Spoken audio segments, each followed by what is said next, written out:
Up, folks?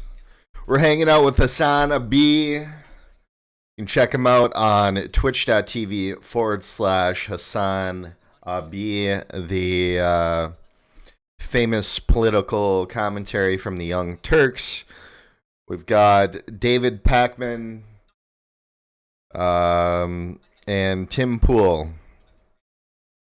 David I would classify as more of a lefty. Tim's kind of like centrist, maybe even a right wing. We're talking about Twitter censorship. Just kind of going through the conversation here.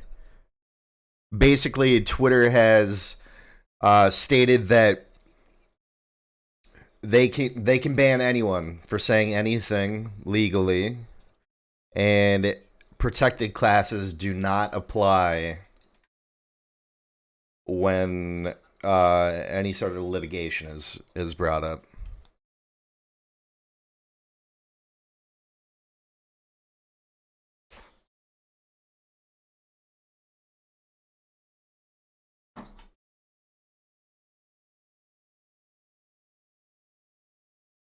Let's give Tim the full good faith benefit, whether you believe he's earned it or not. And I'm not implying he has or hasn't, but because this is his first appearance on my channel, let's assume that his argument is only what he claims it is and not read more into it. Okay. Ben Shapiro has one of the top podcasts in the world. Okay. He's a massive following, and his views are considered to be mainstream. I disagree with the good majority of his views, but I recognize that in order to bring about sound policy in the direction I want, we have to champion over those ideas through politics, through debate. Well, Ben Shapiro believes that misgendering isn't a thing. That if someone is born biologically male, they're a he, and if someone is born biologically female, they're a she, etc. Twitter has a rule specifically that you can't do that. I'm sorry. Okay, what if Ben Shapiro tomorrow decided that all Palestinians need to be executed? What if Ben Shapiro tomorrow decided that, we should lock up Palestinians and put them on trains and get them the fuck out of Israel? Something that he's literally written about. A final solution for Palestinians. Just because he represents a gigantic audience does not mean that it's all of a sudden acceptable. Like, what is this conversation? I don't even understand. He wrote about that. He already had said that. True, but we're talking about censoring people, not ideas. Just because something is mainstream doesn't mean it's not offensive. Or just because something is mainstream doesn't mean that I need water before I get going. It's still I just woke morally up, repugnant or abhorrent. And the best example that we can use is slavery, or something that is more relevant now, like from recent history, segregation. Segregation was the prevailing majority attitude.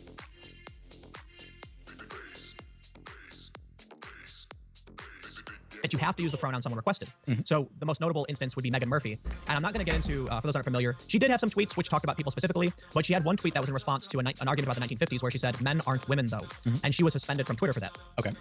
Whether you agree or disagree, I think it's important to recognize the left believes respect the pronoun and the right says don't respect the personal pronouns. If Twitter has a policy in place that restricts what you can or can't say, it disproportionately affects conservatives who are engaging in a mainstream perspective. Right. So I guess what I would say is, what we've discussed so far in our conversation. Okay. I mean, this is really fucking stupid. Ooh. I don't even know what the representation of this argument is, but this is so silly. Like, this is so insanely silly. If human rights, if the international human rights perspective is that misgendering someone under specific circumstances is hate speech, because you are attacking them on the basis of their gender expression or gender identity, then there you go. That's what that is. It's still a protected class. Just because it's fucking mainstream here in America doesn't mean that it's... I don't know. Seems to be, number one, we agree, and it's not whether I see a 6 and you see a 9. We agree that political orientation is not a protected class. That part we agree with. But this gets us into a bigger question. Well, we'll get to the bigger question, but let's handle it at the micro first. So I would say no to that. It's not a protected class. Good. No. Oh, you're saying it is a protected class? It is. Yeah, in DC it is, which means... Well, okay, but most people don't live in DC, right? But it doesn't matter. Should a national company have to abide by local jurisdictions for those jurisdictions? I think it would be an impossible standard for a company that is a multinational company to be expected to abide. I mean, as a practical matter, it seems impossible to enforce or expect something like that to be enforced. They already do it. Twitter already enforces per jurisdiction. On the basis of IP address. I believe the answer is yes. I don't know how they enforce the laws of other countries, but they do. And what if you signed up for Twitter in DC but are tweeting from Arizona? Which law gets enforced? Probably Arizona, I'd imagine. And is that based on what's that? But this is one of the biggest civic challenges I think we're facing is these companies are in a digital world, so it's hard to know at what level we can actually enforce these things. I know it's but I guess so. The question then becomes one of regulation, right? If Twitter's terms of service are, I mean, okay, let's build it back to. Wait, why doesn't he just turn around and ask him?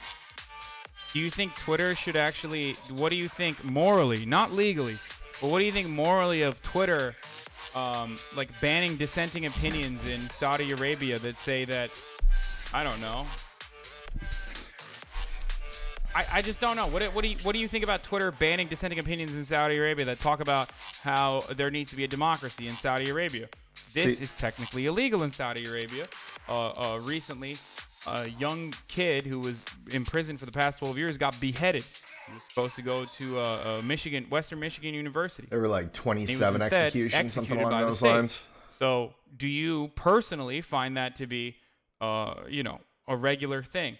Obviously, Twitter rules are not going to. Obviously, Twitter is not going to do that. Like they can abide, or they should abide by their own set of jurisdictions and their own set of rules on their own platform.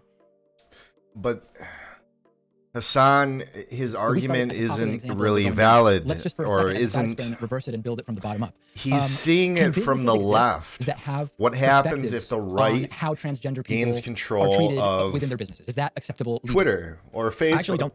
That's Facebook or whatever it may be. Yes. Yeah, I think the answer is yes. He's fighting from his position because right now they agree with him. What happens when there's been the new human rights laws that are emerging around and it like in New York, starts Philly, New to Jersey, and affect the Equality his Act. I don't know specifically about the Equality Act, but points I do know of view? What if that, he's at least in New banned York, next? You cannot take and they make self-expression into account for how you your business. So what ends up happening is socialist any new build can't have a men's or women's room. They can't create special circumstances for people based on their identity, and literally identity as a whole. It could be anything. You could be a furry. You could be whatever. So they're making neutral bathrooms, just single rooms with no markings on them. Wait, there's no.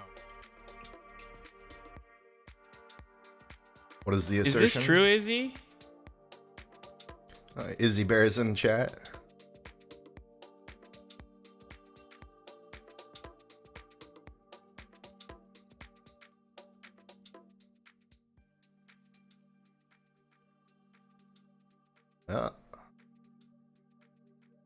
I'm willing to bet that this is a gross mischaracterization of whatever the fuck is going on. Also, the furry shit's crazy. Just blew your wad, homie. First and foremost, I don't have a problem with enforcing gender-neutral bathrooms, you fucking weirdo, whoever you are in the chat. So that's not a blowing of a wad at all. It's totally understandable to have this. You got David and not Hasan. Baited Tim. All right, there you go. That's a ban right there, buddy. All right, peace. Wow, following since November 30th. Should have known better. Fair in our love.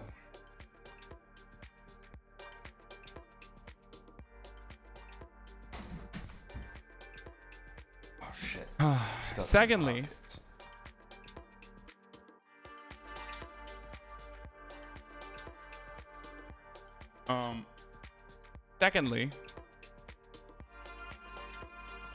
where were we? Okay, terrible. so I don't actually have like an issue with that at all. But secondly, a lot of times these people absolutely misrepresent. Why still after this long? Every time transmission, y'all gotta act a fool. I don't know.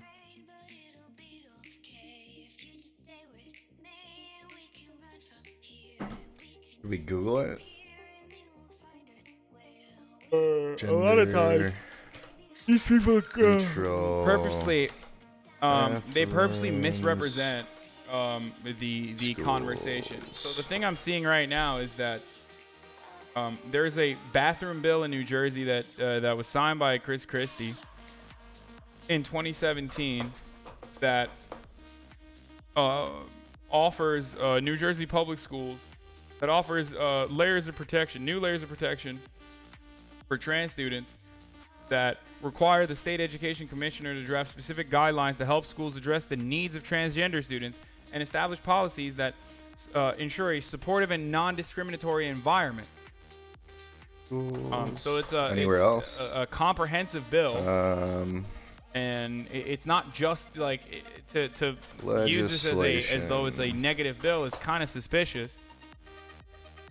And secondly, even if they were, schools will be expressly told that they cannot force transgender students to use bathrooms or locker rooms that conflict with their gender identity.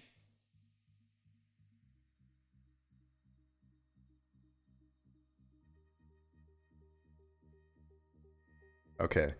2014-2015, U.S. Department of Ed released multiple Title VI guidelines stipulating that Title VI of the Education Amendment in 1972, which bans sex discrimination in schools, also protects student discrimination on the basis of gender identity. April 2016, the Fourth Circuit U.S. Court of Appeals ruled in favor of a transgender student's rights to use facilities consistent with his or her gender identity, deferring to the ED's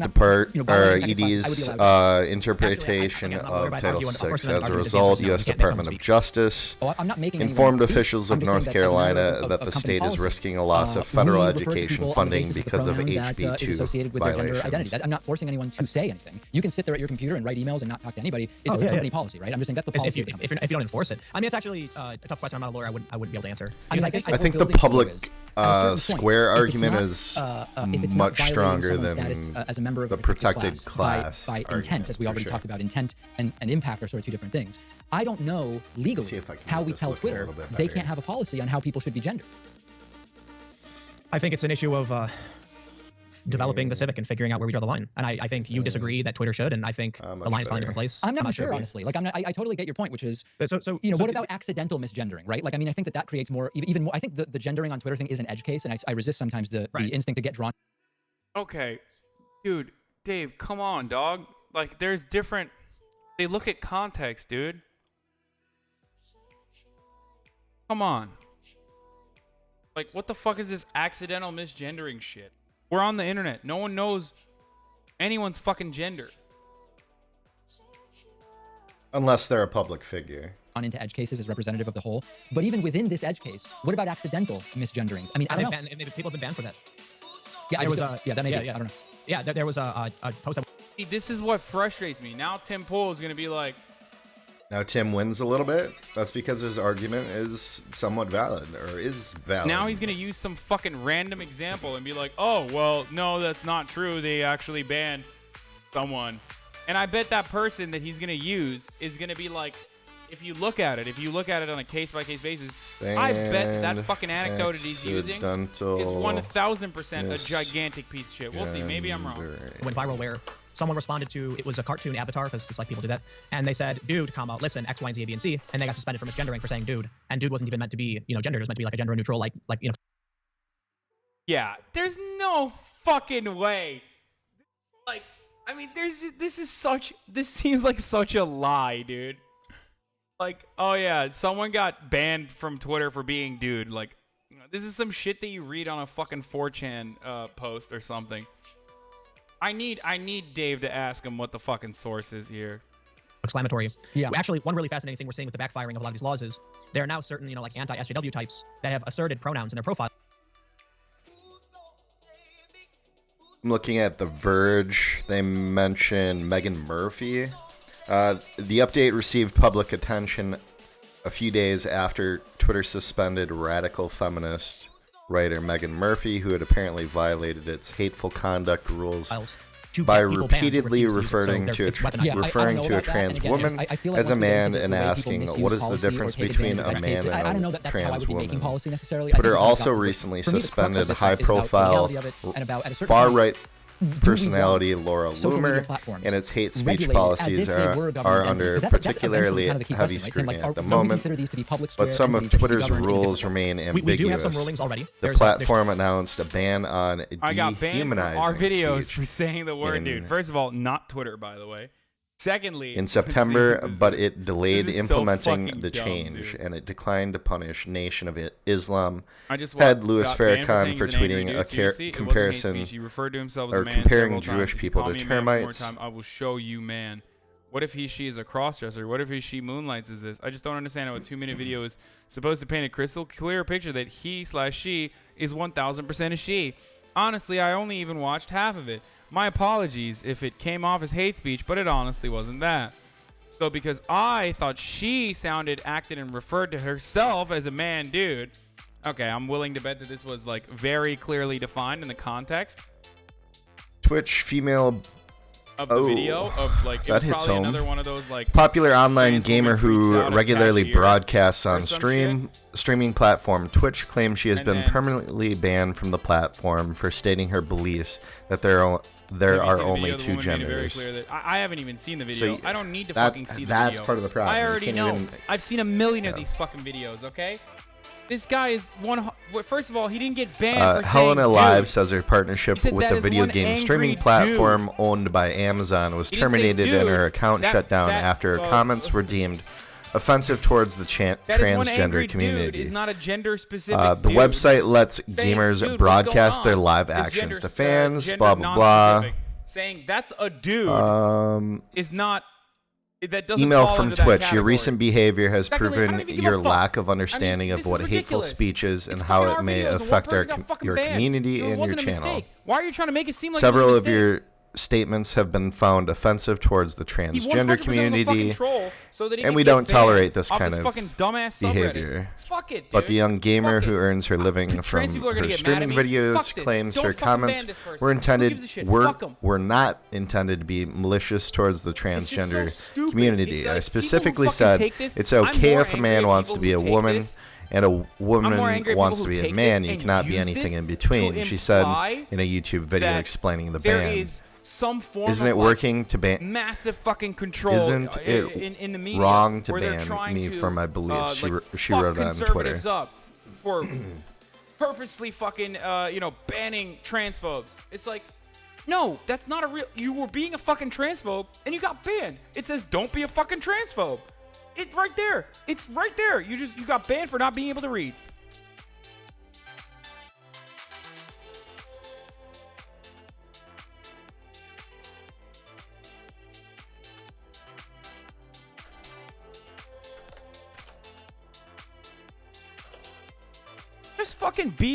Just be, hey, you know what? I'm going to use fucking gender specific insults right now. Be a fucking man, dude.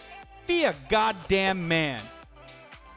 Have the fucking courage to fucking back up your hatred. You wanted the right, that is one angry dude. To imply that a video where See this if we can person find another one. is 1000% upset at being misgendered. Boogie 2988. If you don't know this guy, he's 700th time that so fucking fucking day. offensive all the time. And you saw that video and you wanted to say, that's one angry dude on purpose. Suck my dick, dude. He Suck says, my this is why I fucking don't cock. talk about this Fuck stuff. you. People like this take At it and least spin have it. the I said fucking- no at one least should go to jail demonstrate for accidentally the misgendering. dignity to A be slap like, on the wrist yeah, for I was doing it being fucking purposely. transphobic. Jail time for verbal assault, and I mean like drunk tank, not wishy-washy. prison. This wishy-washy bullshit. I wasn't being transphobic. I was just calling. Oh. Boogie's a actually a calling trans woman for who's very upset that people being she's jailed being for misgendered for the misgendering. 7,000th time that That's day. interesting. A dude on the internet to showcase I didn't to show expect that everyone at how all. I believe that this person is not a woman but a man instead. Why am I being banned for this behavior? What else do we It's have? so weird. Why am I being banned for this behavior? I didn't mean that. I meant dude in the gender neutral term. No, you didn't, motherfucker.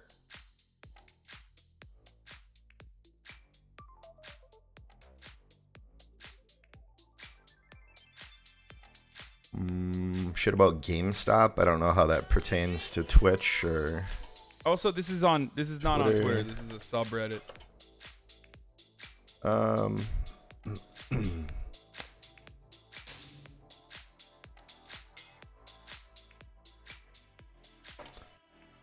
Let's see how their policy actually reads. Hateful conduct. This is Twitter, by the way.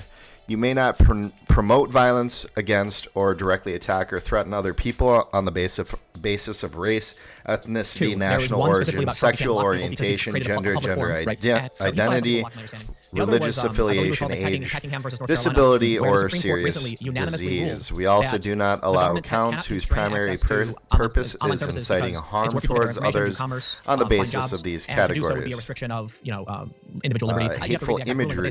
You may not use hateful images or symbols in your profile image or profile header. You also may not use your username, display name, or profile bio to engage in abusive behavior such as targeted harassment or expressing hate towards a person, on the group, internet or protected category. No one, guys. Thank God for North Carolina. Okay. No one will stop me. Okay. So, I guess it's my goddamn main right question as an American. would be, what is hateful imagery? A law that takes away someone's access. If to I, for example, repost standard. That would not preclude an Alex the removal Jones of specific video, pieces of content, even if they disproportionately is that affect particular hateful groups of people. imagery Do we agree because that these are he's different standards? been deemed Well, a I brought this hateful ruling up person, specifically not to or say that anyone they're else, going to do something, for but that the Supreme matter, Court's that's personal been view banned. is that social media is a public square. So there's no restrictions or on platforms what they can or can't do yet. But the opinion. I brought an unrelated case up to justify my point about a previous point that you actually dunked on. And now you're calling it out. But I just wanted to say that it's a public square. Okay, well, it's a fucking public square. Then they wouldn't have been able to do that. They wouldn't have been able to. Your previous point would stand if that was applicable. Well, the thing is, it's either a public square, in which case Twitter is protected from all the things that are said there, or it's a publisher, in which they're not protected for the content on the platform. And then with California, it's a shocking law. It just says straight up, any social media site based in California can't restrict someone for political affiliation or the political content of what they post. Well, I mean, that would be exactly what we're talking about. That would be sort of government saying, even though this is not a protected class according to the Civil Rights Act or the non-discrimination, any of that, these are additional government provisions, which I think if someone is a small government conservative, so to speak, they should probably be opposed to it, right? And most of them are actually. Oh, okay, yeah. I don't talk to enough of them to know. so they are, but a lot of them are for regulation because I think for the most part, one thing that it's a big group of people with varying ideologies. Some of them are kind of centrist, center right, and so they're going to be for regulation or whatever. And a lot of them are going to be laissez-faire. Never, I am not laissez-faire. So for me, I think we face a big challenge. Donald Trump is only on Twitter. When he tweets something, it affects the world. For a private company to say you don't get to stand in front of this man or respond to him terrifies me, right? Because think about this: someone could tweet to Donald Trump, "You're an effing blah blah blah blah blah," and Twitter can be like removed. I don't like the idea of a private company telling I'm not allowed to yell at the president. But the issue here is the scale. If Trump were going to, that's never gonna happen, and that's not going. It could happen though. It could happen though. And entirely unrelated to the trans argument you were trying to make previously. One is a human rights violation, discrimination based on gender identity or gender expression, just like discrimination based on race. The other is saying fuck you to the president. Like, that is an insane. It doesn't matter. You can't have one without the other, though. Between these two boundaries that you've set. No, dude. Free speech is free speech is free speech. It doesn't matter what you say unless you're inciting violence. What if Twitter was to ban me for saying that I like pies? Like, what the fuck? That's not. It's just like super unrelated. They could say anything in your feed is hate speech or whatever, or it could say that your image is hateful. But if there's only but the true reasoning behind it is they want to crush political dissidents. That terrifies me. If you open up the ability to do that, if you give Twitter the power to do that, if you aren't willing to fight for the guy that you don't like to have his free speech, then accept it when it happens to you. Over whether what you're suggesting is absolutely necessary, and then it's a mess, and I don't know where we're opinion. Going. Just like, but here's the thing, right? Let's forget the conservatives. Yep. Are you familiar with Mathic Media? No. So Mathic is always going to get a shout out from me. They're anti-war leftist, pro-Bernie, anti-intervention, but they receive. I think their company is half owned by Ruptly, which is Russia Today. Sure. So they got suspended by Facebook, and they didn't break any rules. And they were suspended for, I think, like a week and a half. And it was because CNN reached out to Facebook, said, hey, did you see these guys are funded by Russia? Waited until Facebook took them down, and then CNN publishes this story. Gotcha, we found the Russian media. Right. Another example is Twitter removed 2,000 pro-Maduro accounts. I'm not saying you should be for or against Maduro, but when these things fly under the radar, I think because the left isn't as tuned in, the right is tuned in heavily. It's like Donald Trump. I don't know that I would like to see evidence for the assertion about who's tuned in, because I think that, making any kind of broad claim like that, I would want to be super clear on where that's coming from. Sometimes people pay attention to something and they don't comment, so, I think there's different ways to measure that. I think the question, though, is, were the accounts removed because they were pro-Maduro? If so, I mean, again, I don't even think there's anything illegal about that. We can argue it should be illegal, right, which is what you and I are talking about. Exactly. It's not currently illegal. But I would be curious what the content of the messages were, because it's possible. I just don't know enough about that particular incident. Twitter referred to it, I believe, and again, I Google it. They said something like it was interference or governmental interference or something, and I believe they were quoted as saying, though they didn't have direct evidence, something like that. I don't know the full details. I just know that. Then why did you bring it up? I don't understand. What kind of argument is this? If I made this fucking argument, every fascist on the internet would be crawling up my asshole, coming out of my fucking mouth. Right. I don't know the exact details, That's but why I brought we're it up Googling anyway. it. Are you fucking kidding me? Every time I have a fucking right-wing asshole on my show, they're like, "Oh, do you not know the fucking premarital vows that the researcher took on the study that you're referencing? Omega lol, you don't know anything." But it's like Tim Pool could literally be running around saying like, "Well, I don't know. I think they're banning people." I think they're banning people, I guess. I'm going to use this as an example and then, actually never really bring up evidence to what I'm saying. And everyone was like, oh, interesting. This guy's a fucking brilliant investigative journalist and an objective truth teller. I fucking love him. I love this guy. He's so smart. It makes no sense. What I end up seeing is the anti-war left, people who essentially oppose the machine in various capacities, are excised. Excuse me. And, it's going to happen that CNN's already laying the stones against Bernie. You know what I mean? They had all those people at CNN who are working for these lobbying groups. Yep. I don't like the idea of the massive machine restricting access to the new public square. It may be that I'm in front of the market. I'm a very technological individual. I was in the hacker community. So I think maybe the things I'm seeing are more. Let's read this for you. Watching them develop, but it maybe hit the mainstream. As violent protests erupted in Venezuela, challenging incumbent President Nicolas Maduro, the United States joined several other countries in recognizing opposition leader Juan Guaido as the legitimate head of state. But it wasn't only the traditional superpowers or multinational authorities. People look for a verdict.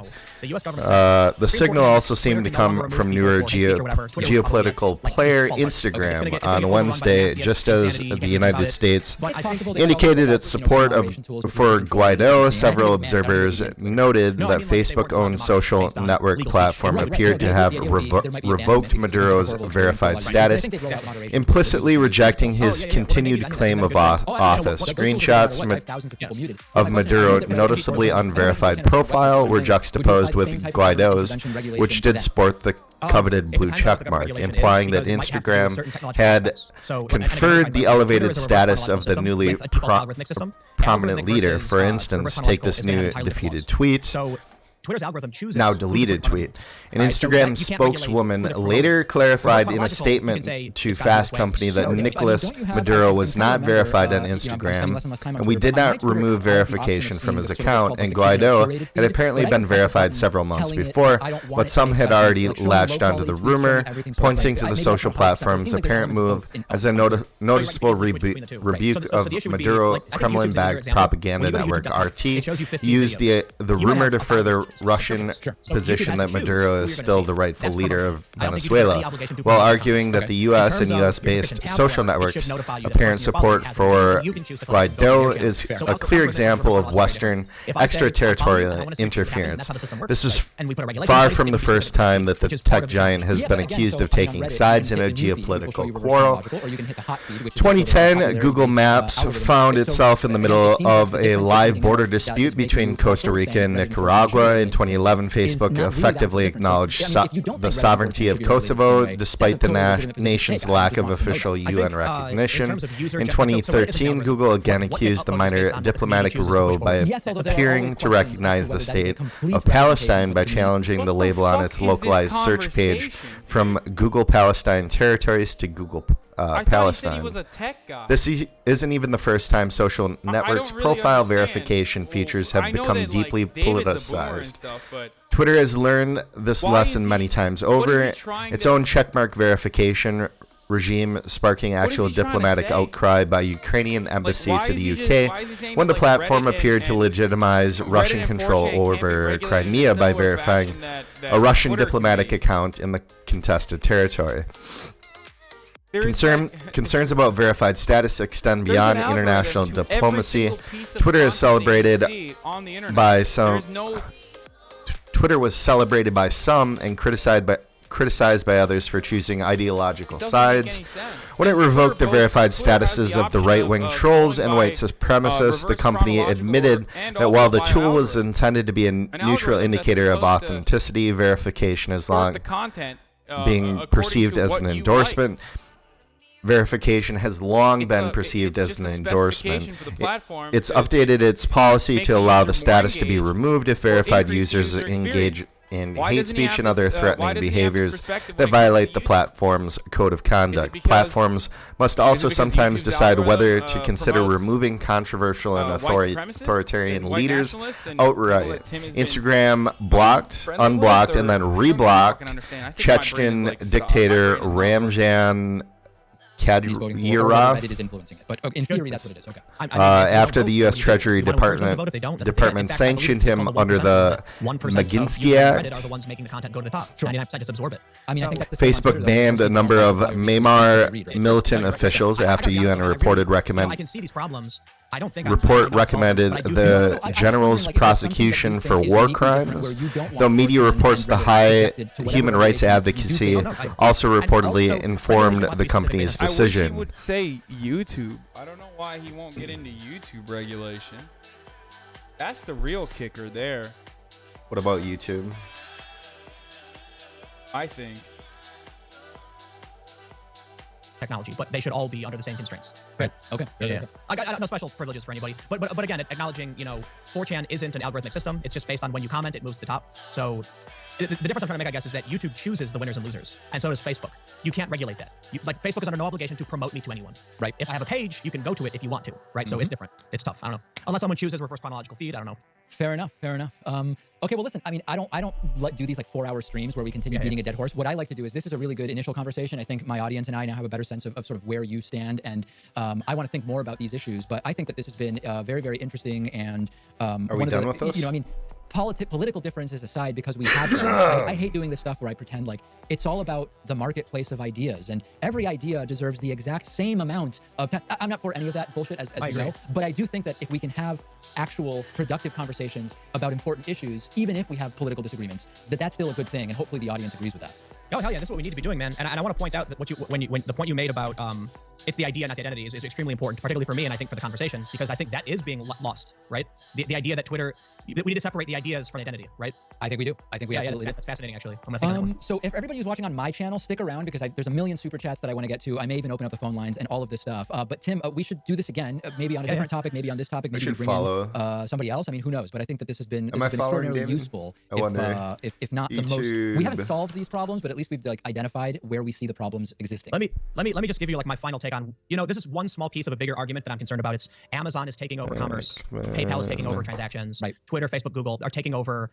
News media in this country is dying, partly because Google and Facebook have monopolized advertising revenue, so they're being strangled. We got to do something about these monopolies, whatever form that takes. I'm game to have that conversation. Yeah, I mean, antitrust is once again becoming a major issue. I know Elizabeth Warren's been talking about it, Bernie a little bit, but you're not hearing that much.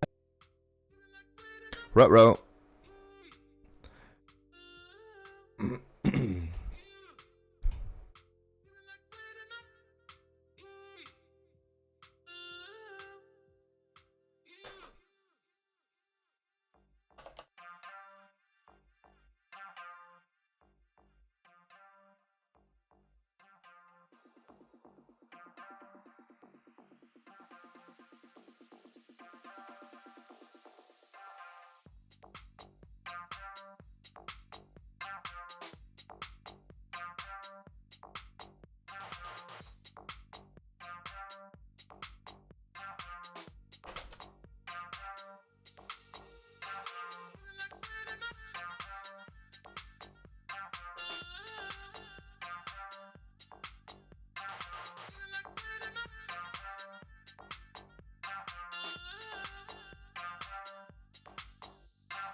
The fuck, Hasan? Is that me? Is my internet fucky?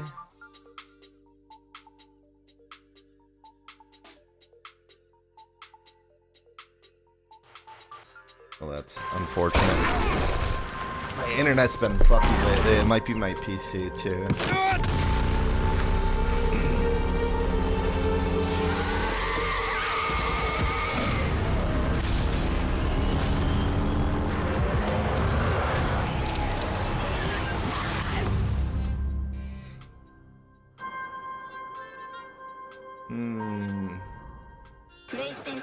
Sam Cedar, man.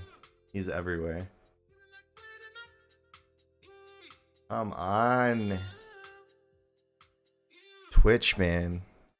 The fuck? We need to go Google? It's the NSA, man. Fucking hacking my shit. David Pakman leaves social media.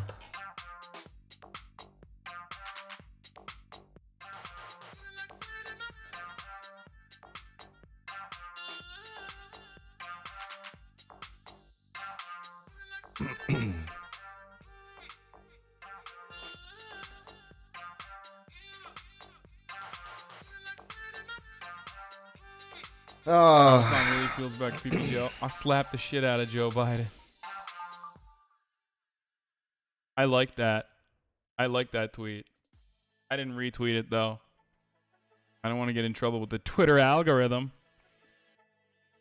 Good at making extremely hot girls come. I love this Bernie photo because the other one was like America. Awesome. Listen, bud, America deserved 9/11.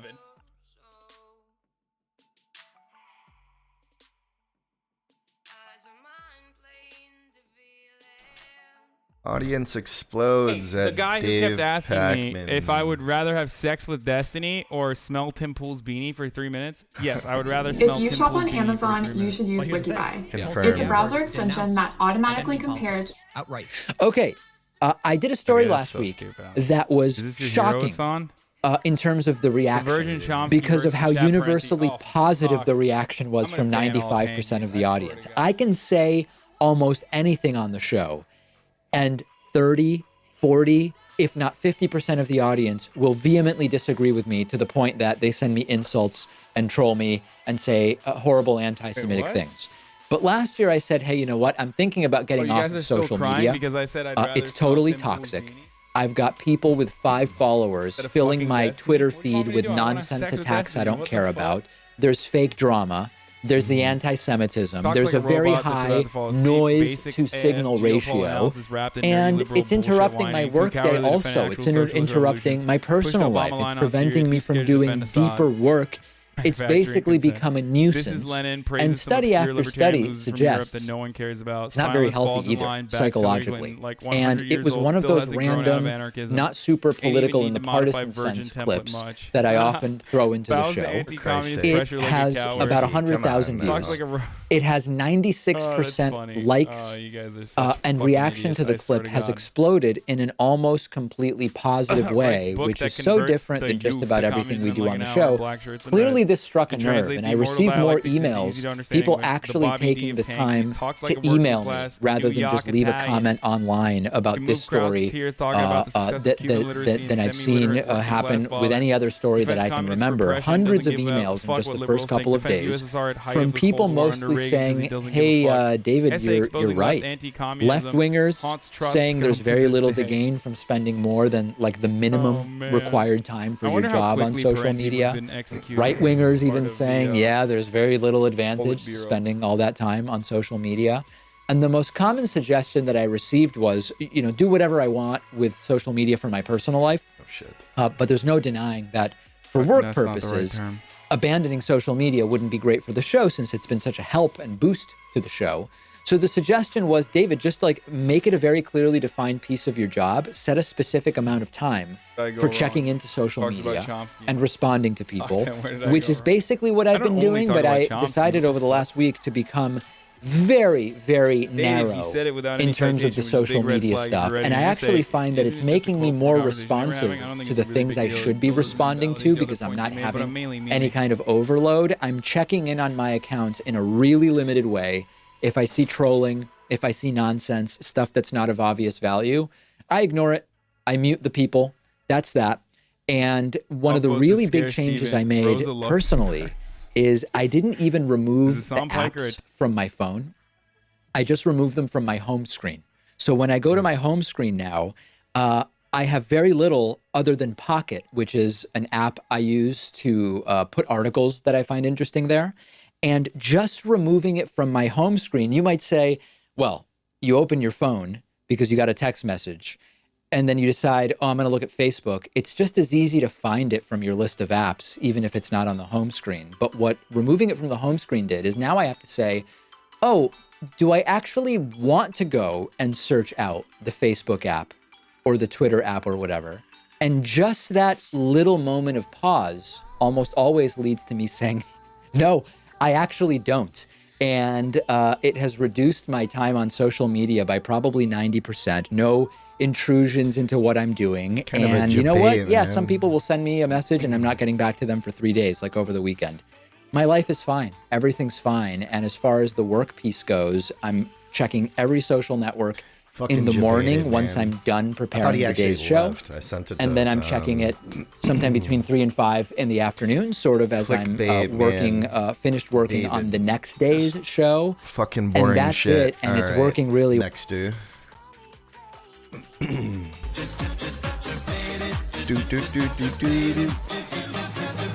All right. Okay, that's enough. We're not gonna listen to some it. I'm gonna shiznit skip. going. Weird champ, don't skip. Dan's game, don't skip. Weird champ, don't skip. Dan's game, don't skip. Right?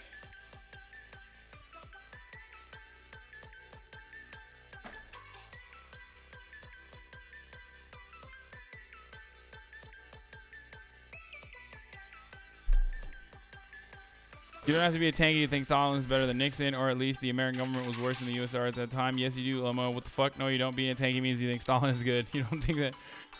The fucking funny part about this is that I'm responding to something, okay? I'm not God. And for some reason, right-wingers, Destiny fans, and also Progressive Voice, for some weird reason, never show what I'm responding to.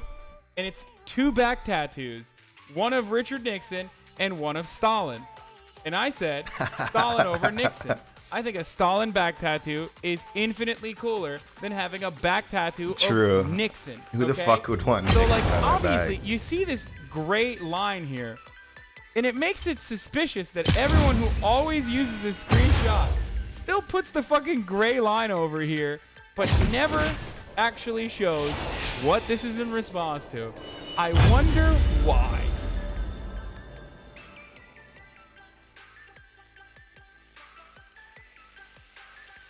Sounds good camera work.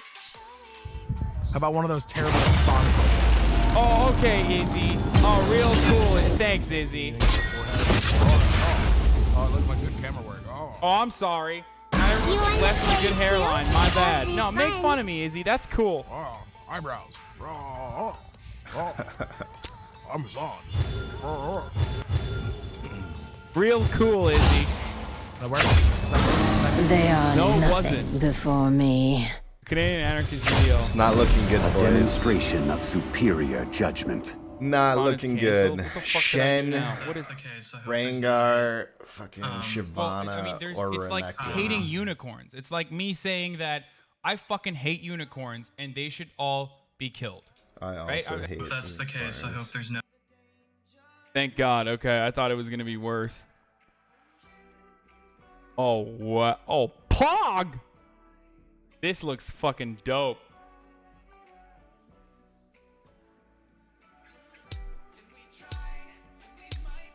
Fucking A-League.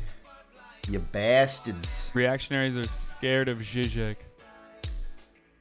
Slavoj Žižek and Romance of Evolutionary Theory.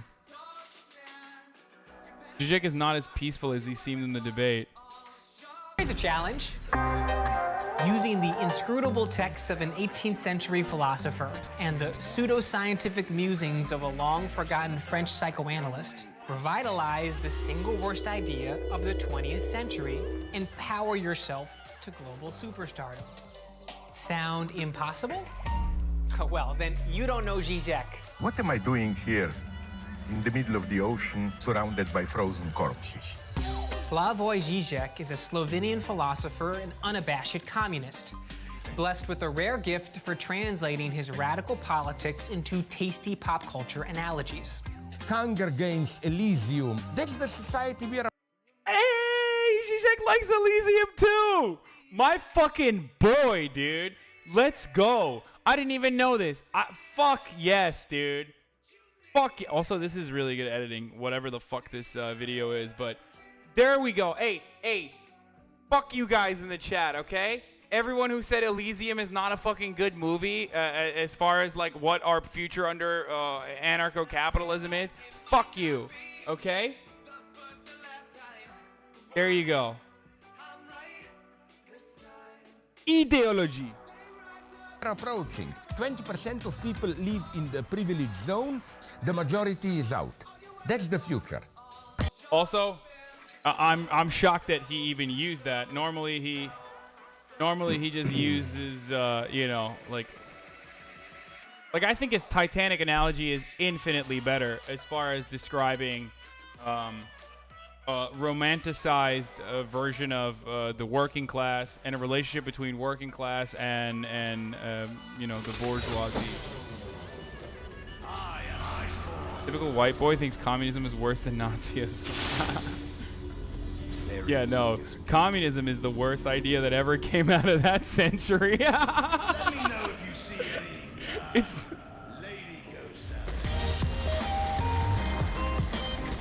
Zizek has produced an avalanche of books and starred in several movies, and his core claim is that capitalism is sustained through mass ideological indoctrination. There is nothing natural about human desires. We have to be taught to desire. You see dictatorship in democracy. It's the invisible order which sustains your apparent freedom. No. Corporate hegemons didn't teach you to love property rights and cheap air travel. And like, at least half of what comes out of his mouth is absurd, pseudo-intellectual nonsense. When we flush the toilet, excrements simply disappear out of our reality, which we phenomenologically perceive as a kind of a netherworld. You're supposed to pretend that this is profound. Okay, I fucking hate this dude. I'm not even like a big Zizek fan or whatever, but I really hate whoever the fuck this guy is. What the fuck is he saying? Oh my god. The poop being flushed through a toilet is not all that profound. Who the fuck is this Urban Outfitters long tee wearing, Nazi haircut having motherfucker? Huh. Zizek isn't even smart. Got him.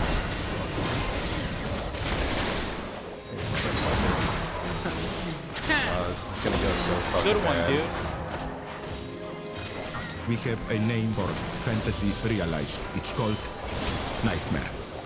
But Zizek's appeal isn't coherence. It's that punk rock philosopher swag. What the fuck is your appeal, dog? What the fuck is your appeal? Holy fuck.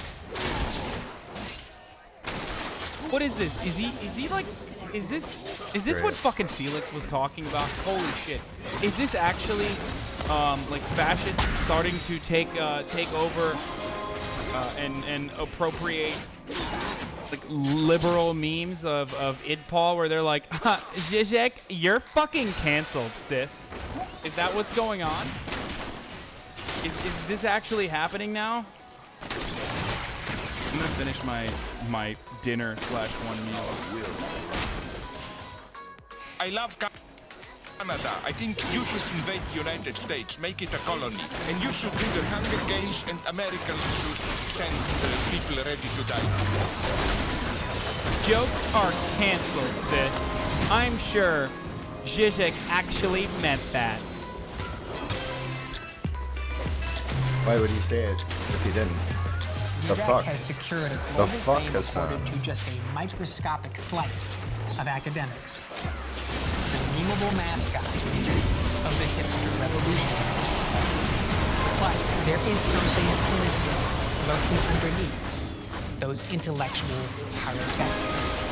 Unbridled capitalism brings catastrophe. Radical change I think we're just gonna go for it nonstop. And salvation depends on the emergence of a steely supreme overseer. November 1917. The Bolsheviks overthrow the newly formed democratic Russian government. Their leader, Vladimir Lenin, unilaterally declares himself president and promises a communist utopia of peace, land, and bread. He delivers violence, death, and misery, erecting a ubiquitous surveillance apparatus, imprisoning and murdering thousands, establishing a vast terror network well before Stalin came to power. Zizek loves Lenin. I still accept the greatness of Lenin. Maybe we will have to do large, sometimes even violent things. The dream of many people today, we cannot get the change, but the change which will not come. It will come. 1,000% factually accurate. Zizek wrote an entire book on his analysis of violence.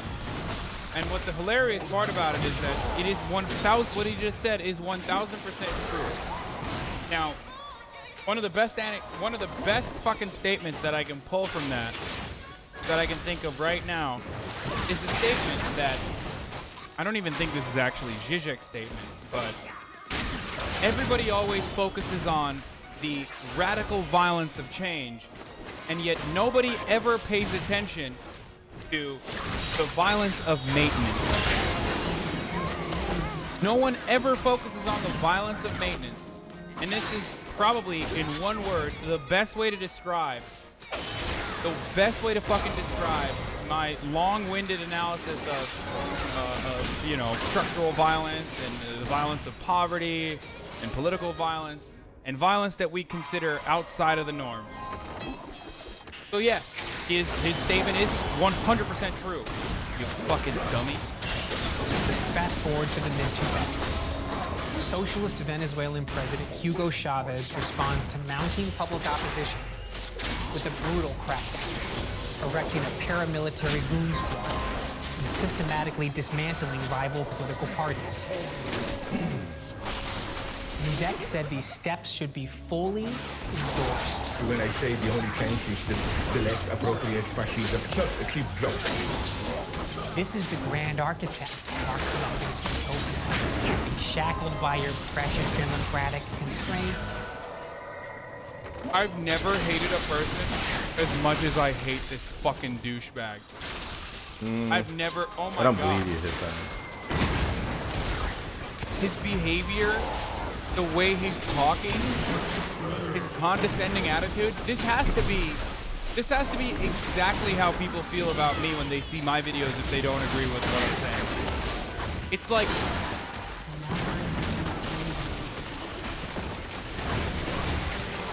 oh my God.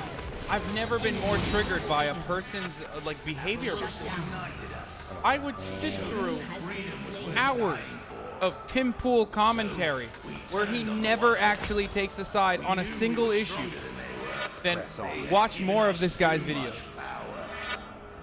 What's his name? Fucking. Oh my God. We often need a master figure to push us out of an inertia. And I'm not afraid to say that forces us to be free. Zizek preaches this poison to his readers.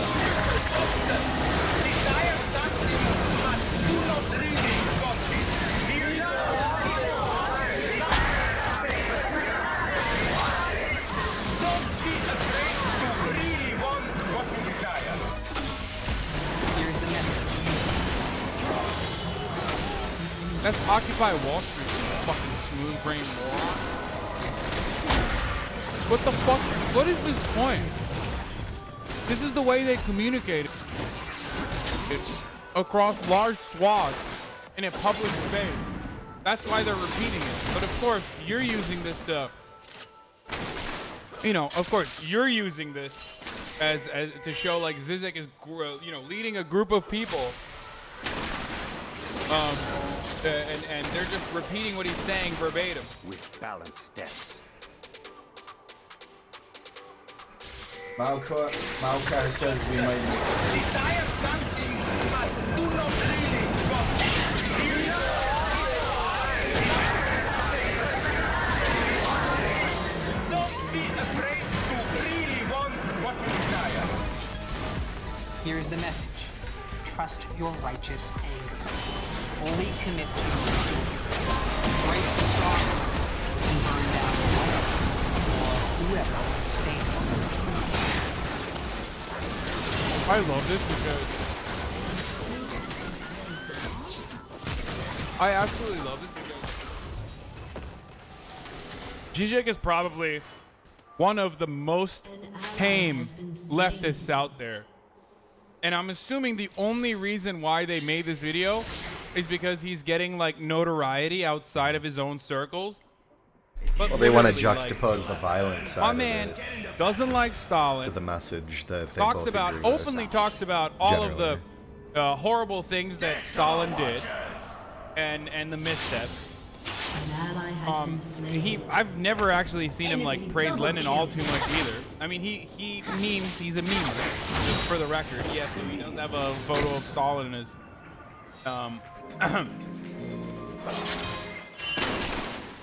He jokes around about almost everything. He tries to be as provocative as possible. He's fucking famous for like always analogizing or using Hitler or Himmler as a. Yeah, he's not even a fucking. He even has like shitty takes on like how he even has lukewarm takes on how the West oftentimes critiques itself too hard or whatever. And that in one of his books, he literally wrote about how fucking Muslims in Cologne were doing mass rape as a form of reactionary violence. So, like, the fact that they're trying to put him, the fact that they're trying to make him out to be this, like, revolutionary, terror-loving, like, romanticizing guy is hilarious. And it's so transparent that they're trying to. It's so transparent that they're trying to fucking make it seem like Zizek is bad to a very specific audience. To an audience that just found out about Zizek because he dunked on Jordan Peterson. In order to stop that, they're using like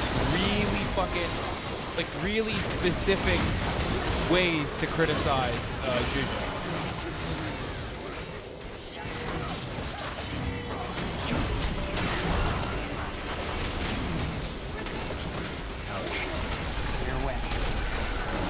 Ouch. What's the pleasure of laughing? You don't secretly know that you squash the others. You know? That's the whole point. No? There we go. A little bit better.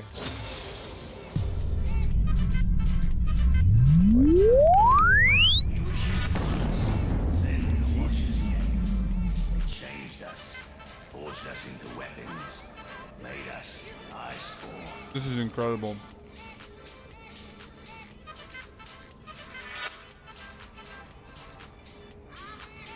Okay. A little bit better, maybe. Someone, oh my God. Wait, this is posted by Capital Research Center on the Jordan Peterson. Oh, of course, dude. Of course. Okay. Capital Research Center, posted by Capital Research Center on the Jordan Peterson subreddit. An ally has been slain. This is incredible. Like it is so hyper specific. It's almost like they spent like I don't know $20,000 to put together a fucking shitty documentary hyper focused on attacking Zizek from the right. Someone goes, This video works until you read 5 pages of Zizek and realize it doesn't apply to him. This embarrassing video, painfully trying to look hip and intellectual. The speaker, look at all this gesticulating. It's like he thinks it's a rap video and he's doing a takedown of his wordsmith nemesis. Epic rap battles, Jordan Peterson versus The Capital Research Center is a right-wing think tank whose stated mission is to do opposition research exposing the funding source behind consumer health and environmental... Like it was like Stalin versus Lenin or Stalin versus Hitler or something along those lines. Because this is like, this has to exist somewhere, because otherwise, how the fuck, corporate sponsors ExxonMobil, how the fuck, lost against Jordan Peterson because he did not stay on topic. He did not prove that communism is good. He was just talking about how bad Abdul Malik. Imagine coming out of the Jordan Peterson Zizek. Coming out of the Jordan Peterson Zizek fucking debate and thinking that Zizek actually lost when basically Jordan Peterson conceded to losing, and then his fan base basically conceded to losing as well. I love this. Okay, so I was saying, so environmental groups, so they attack environmental groups because, as you know, a big part of the fucking conspiracy is that all of this like green initiatives are actually to make money down the line. Like because most Republicans, most conservatives like can't comprehend doing anything outside of the fucking profit motive. So they literally will always say like, some of that in there. Green initiatives. I mean, solar panels. It's like, no, dude. People could operate outside of the profit motive. Like, you know that, right?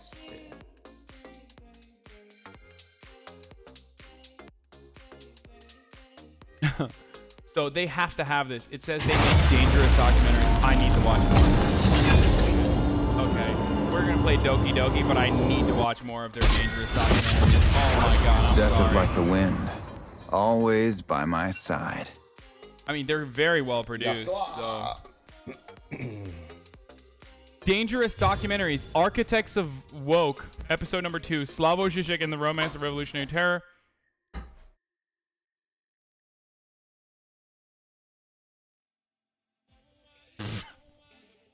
Architects of Woke, Judith Butler's War on Science.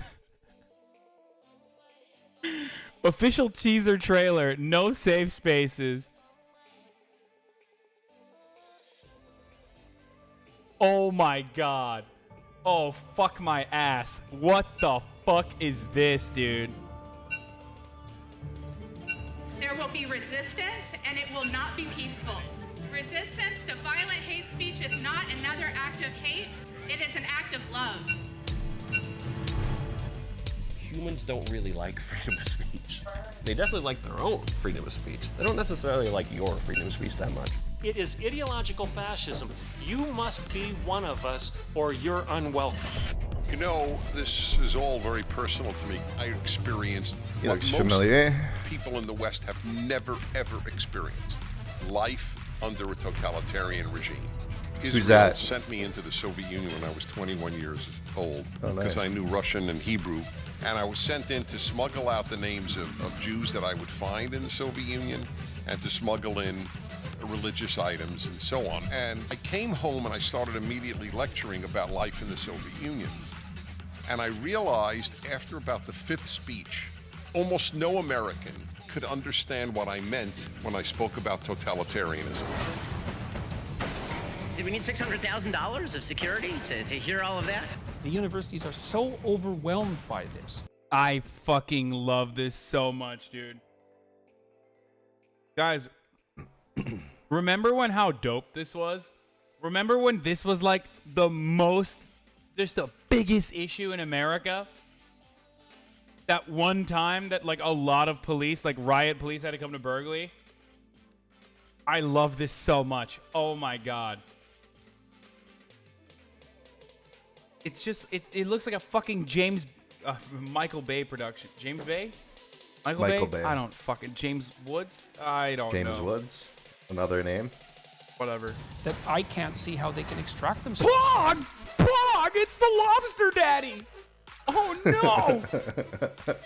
It permanently affected me James Bay, Michael Cameron, Lobster whatever, Daddy. same shit. Fuck off. To see a society where people didn't have freedom. We should probably pick cabins to do these speeches versus college campuses. We should go speak at the Unabomber shack. This becomes tyrannical, man. You can't even make a joke without worrying about being crucified. But isn't it spooky that we're having this discussion? Are you testifying in front of Congress? I am. Why are you testifying? What have you done? Do we get to keep these pads? Whoever told you you only had to hear what didn't upset you? I want every student on campus to be physically safe. But if you mean emotionally safe, I don't know why you're in college. If you want to feel good, get a massage. It's oppressor versus oppressed, and you're a hero if you're on the side of the oppressed. Do not choose the side of the oppressor! You cannot be happy if you think yourself a victim. We don't agree with Mr. Pritter's views at all. We have common sense in common. I love this so much because every single study conducted on college-aged Americans shows that the overwhelming majority of college-aged Americans actually would rather go to a college campus or a learning environment where they will be exposed to hate speech but still engage in an open learning environment rather than the other way around. Like every single study conducted. That's not what's being reflected by the policies of the institution. That like liberals fucking want to ban hate speech from college campuses, or they want to they're opposed to hearing ideas that disagree with. It's so fucking insane. It's so fucking insane. You know what's actually really interesting about those studies, though? They find that older adults, are less likely to abide by those same standards. You know why? Because there's no fucking free speech when you go to work.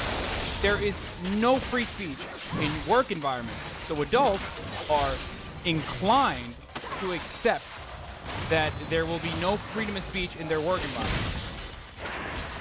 So studies show that once you go past the college education age, adults are more inclined to agree with an environment where hate speech is not tolerated, because they spend 70% of their lives in places where hate speech is not tolerated.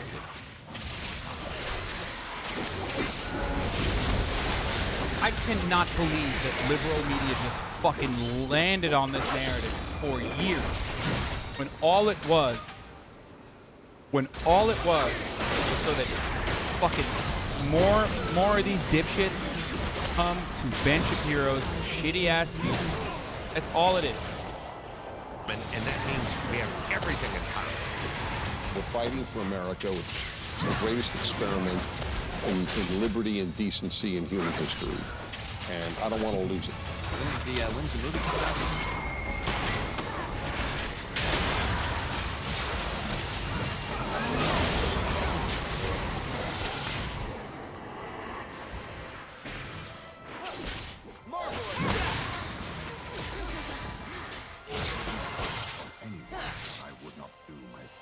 I love conservatives so much. They're so fucking they're so insanely dramatic. What a bunch of fucking babies, dude.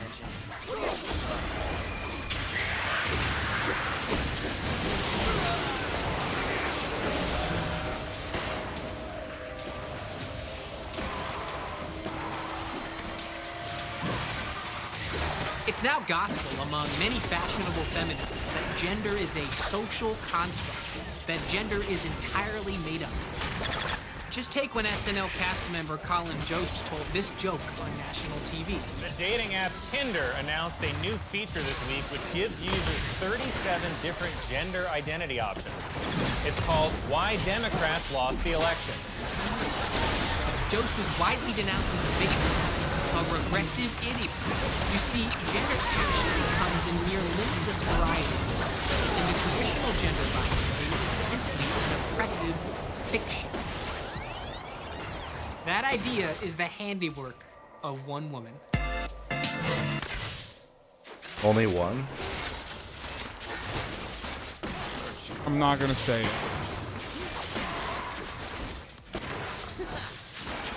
I'm just not gonna say it. But this dude annoys me so much. This dude just fucking.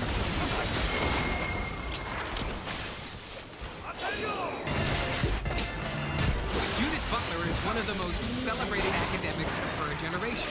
Hers is a story of grand intellectual conquest. He just looks like such a fucking shit weasel. Like, look at this. Hers is a story of grand intellectual conquest. Like, literally the most unlikable person I've ever seen. And he knows it, too. Like, he knows he is impossible to love. He knows that he will never, ever be loved for the rest of his life. So he has decided, fuck it. I'm just gonna be working for a bunch of fascist motherfuckers. And I'm gonna be the fucking goblin that I know I look like.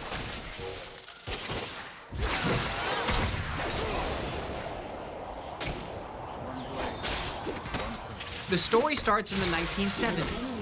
Higher ed is flooded with a wave of fashionable postmodern French intellectuals. Your background picture of your PC is equivalent to a white son who's having a Nazi background? Which one?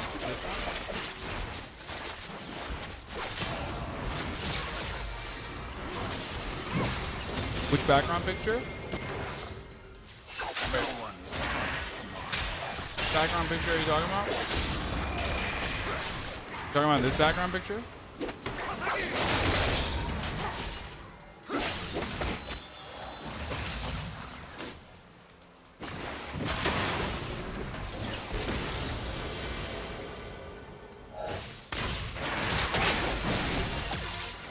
Fucking hairy. Can you elaborate?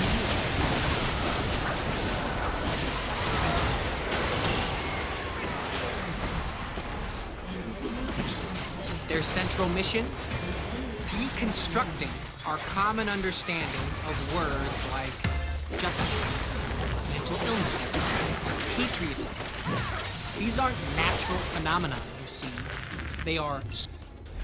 They're not. And also, this anti-intellectualist bullshit is so fucking annoying, dude.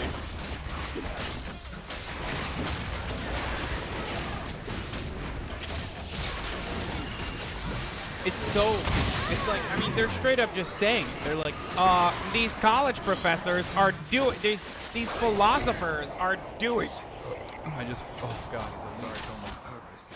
Lordy. These philosophers are doing philosophy, and I hate it. I don't agree with it. Meh. Also, diversity of opinions, by the way. Meh. There's a mouth fart.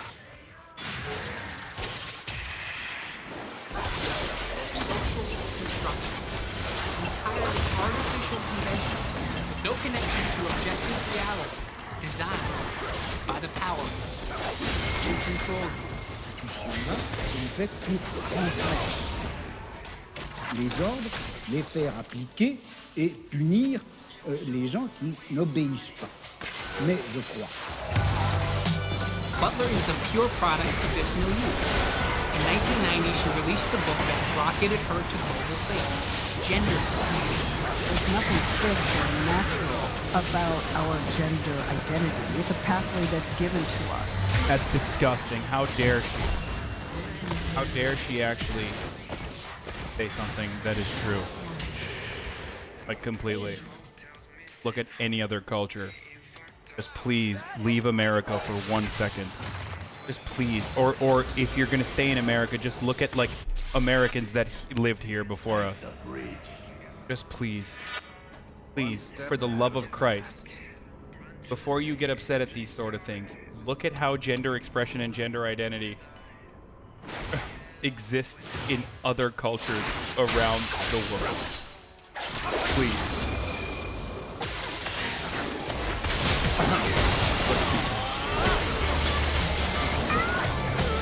People telling you how best to live your gender and what it means to be a girl or a boy. What you will look like, what you will sound like. This is the theory of gender performativity. It holds that our gendered ways of living are just a performance, and that performance has nothing to do with biology. Dog, look at what you're wearing. Look at your gender performance. Or literally abolishing the valid regular construct with your existence, looking like a lesbian aunt right now. And apologies to all the lesbian aunts in the chat.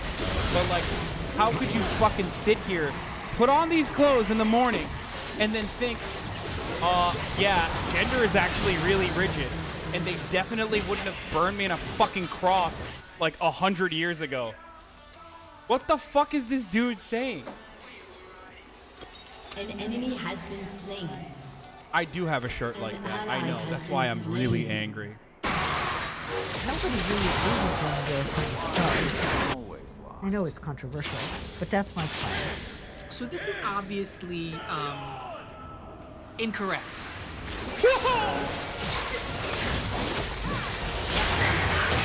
Fucking God! Fuck you, Judith Butler! Fuck you! Bloggers! Science stuff on the camera, dude! This is... Shut down. Fuck yeah.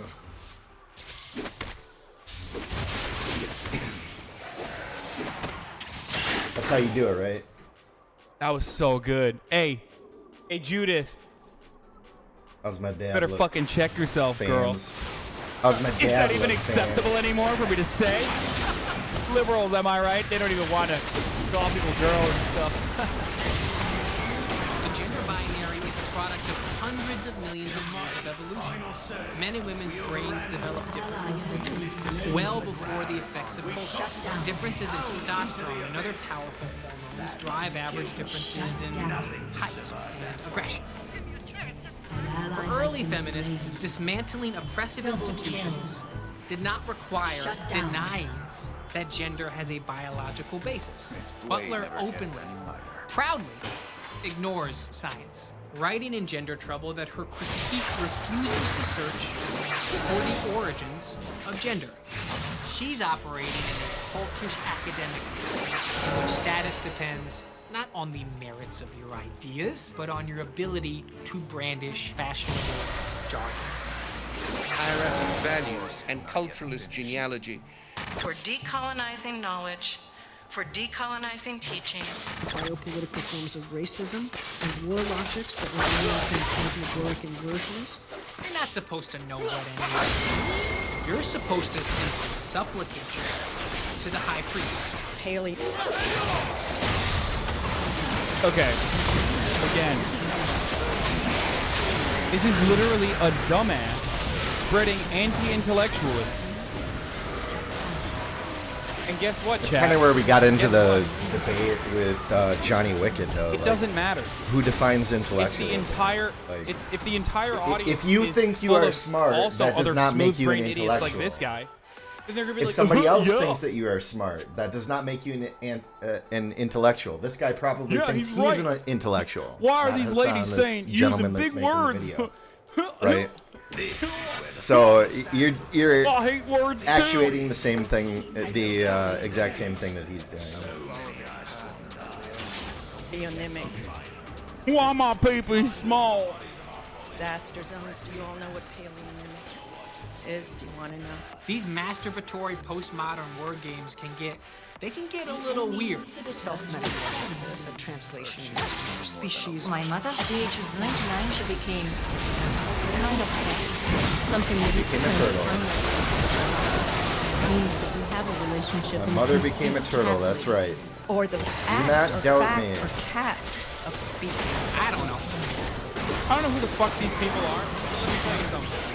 Trying to disparage someone's work by associating with them with a bunch of other people that they're communicating with. In one random instance back in 2012, is exactly the kind of shit that conservatives hate. Isn't that exactly what they're supposed to hate? Guilt by association much? Oh, I'm sorry. Never mind.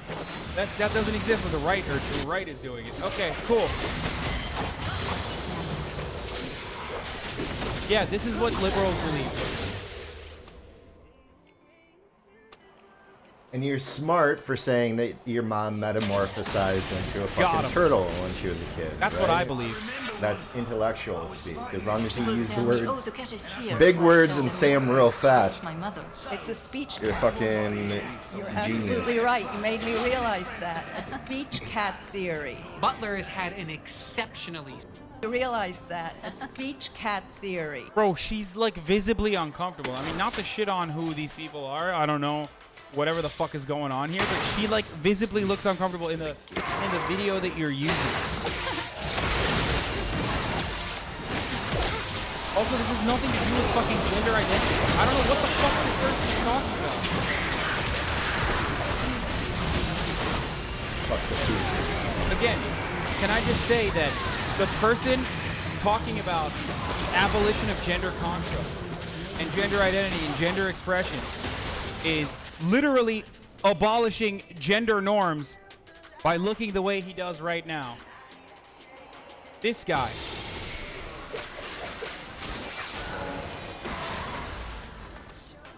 With his fucking shaved ass chest. This is why it's so funny to be like, looks like that. no, gender is only on Except for a lot gender more is totally hair binary. that you can't Because I really make see. Ben Shapiro look like a woman in comparison. I make this guy look like a woman in comparison. Yeet. If gender is binary and I'm a man, I suppose he's a redhead. then what the fuck is Hard this to guy? see hair. Especially the real, like, spindly shit. Ben Shapiro has way lower bone density than me. The disparity is so significant that he's technically considered to be a woman. His height is way below average in comparison to myself. He has no capacity to grow facial hair. He doesn't grow hair anywhere around his body, as far as I. You were describing me, as far as I've motherfucker. seen. Oh, he's gonna come in. He has very, I mean, it's muscle composition probably with females as well, I guess. There Pretty you go. muscly. Motherfucker.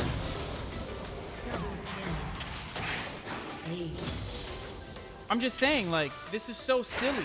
Not all of us We are understand blessed with Arab that genes. gender is not, or at least gender expression, gender Turkish, identity. I don't know, is he all Arab? concepts revolving I around assume he's gender, Arab. even biological gender, is still on a spectrum. Turkey, that's Arab. I love you, man, but this is a really bad argument. If you stop for a couple seconds, you realize how bad it is. Okay.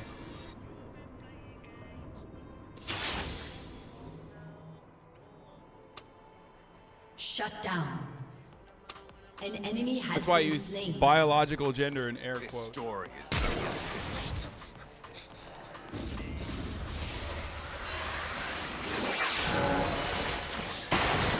Proudly ignores writing in gender troubles as her critique refuses to search for the origin. We don't have.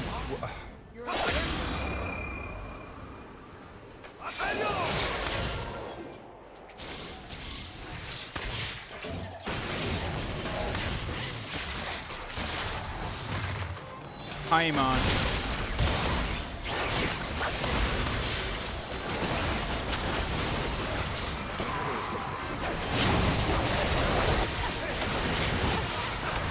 Gender identity and expression are completely different things in ways that really don't.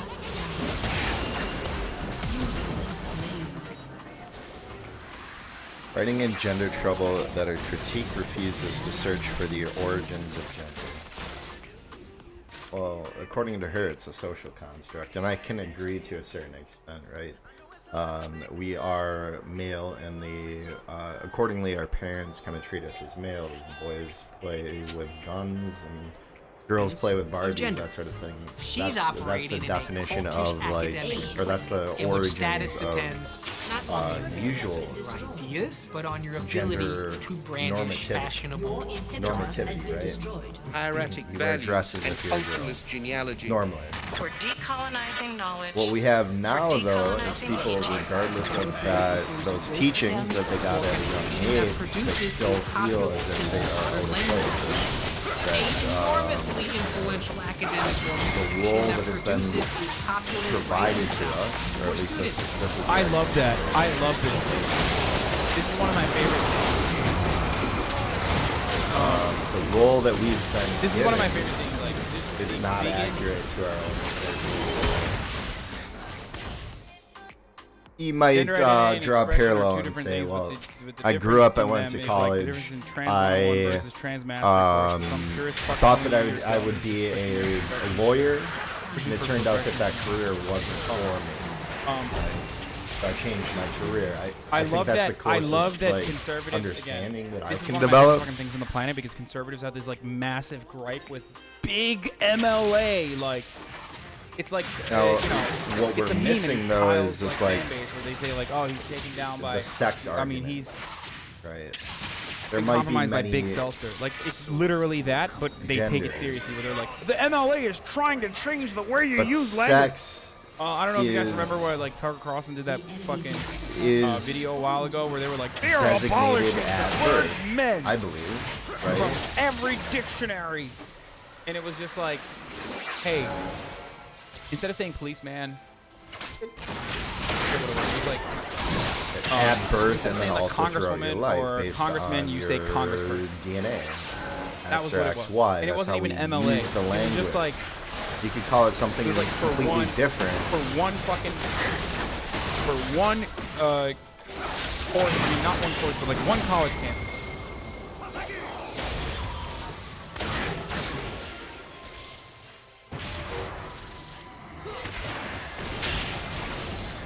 Just think of Judith Butler as higher ed's version of Bernie Madoff. Instead of selling fraudulent investments, she's selling fraudulent theories. It's the corruption of feminism, devolving it from a movement of liberation. So this is the really funny thing that I've observed, looking at old debates between, like Hitchens and goddamn. It's not Buckley, but Buckley's hosting. But like Hitchens is like talking to some fucking right-wing reactionary, and the argument is exactly the same as this, but this time they're talking about third-wave feminism versus second-wave. And if you go back in time further, they talk about exactly this way. And it's again conservatives argue in a similar fashion against second-wave feminism and compared to first-wave. Like. It's always the same. It's always just, oh, you know, the previous wave of feminism was all right. Let's just go back to that, which I guess is a sign of progress. Yep.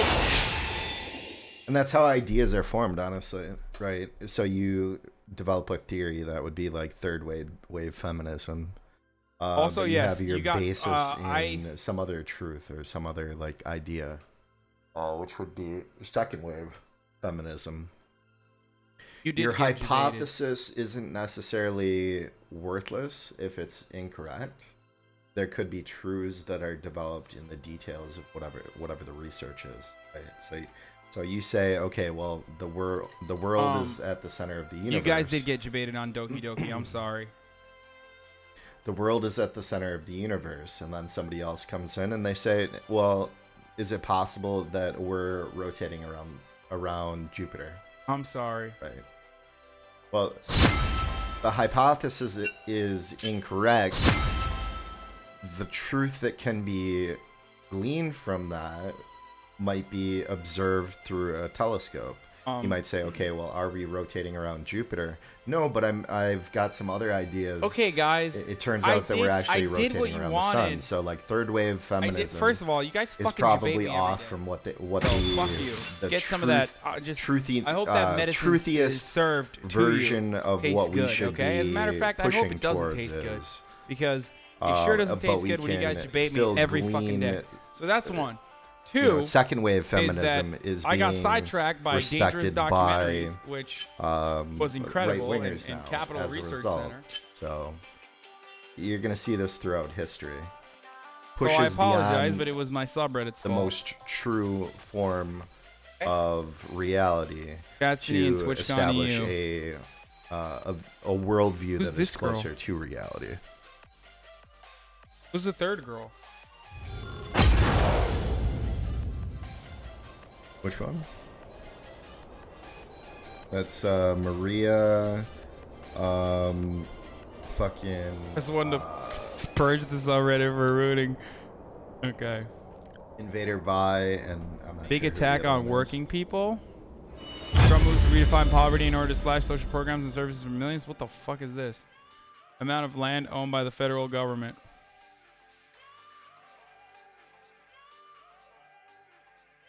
What is the red blue? What does that signify? You might be amazed to know the biggest landowners in the country, or at least it was the biggest landowners in the country, is actually McDonald's. Fuck. Laura's a Or at good least friend that of was mine. What a the fuck are you stat talking that about? they used to pitch me at the employee meetings. If she wanted to smash, I'm sure she could personally text me that. And not have some random person on Twitch write that in my chat. Laura Loomer? Impossible. Trump is a business genius according to The Apprentice. In fact, year after year, Mr. Trump appears to have lost more money than nearly any other individual American taxpayer, the Times found when it compared his results with detailed information the IRS compiles on an annual sampling of high-income earners. His core business losses in 1990 and 1991, more than $250 million each year, were more than double those of the nearest taxpayers in the IRS information for those years. They fucked up hard. Oh my god.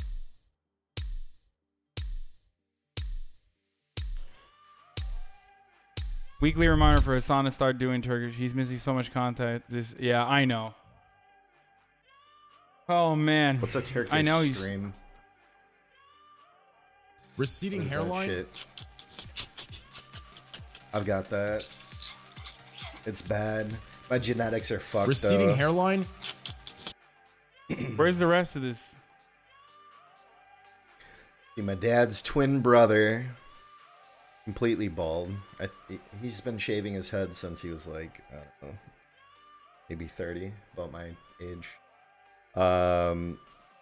And then all of my uncles on my mom's side. Undercover and reporters my went to multiple grandpa police stations were and attempted to get the forms to file complaints against police officers. They were refused and even threatened at nearly all of them. No wonder that the domestic violence rate against cops is only 40%.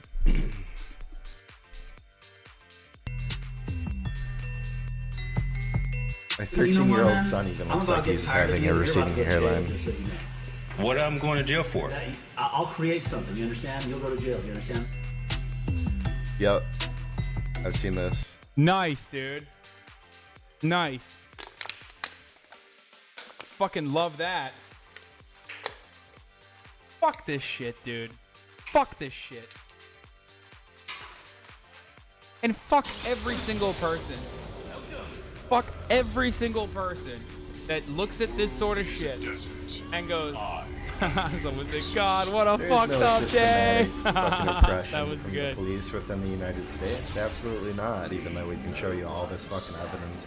And if you've ever been in contact with the police and are or have received these sort of Every things, single I mean, person it that probably doesn't justifies happen everywhere. this sort of behavior If by you're the in police Beverly Hills and is you're rich also as fuck, you're fuck probably them. not going to experience this type Fuck of thing. But I can say everyone. from every police the occurrence, bootlickers even and outside fuck of these the cops. uniform, I had a fucking dude.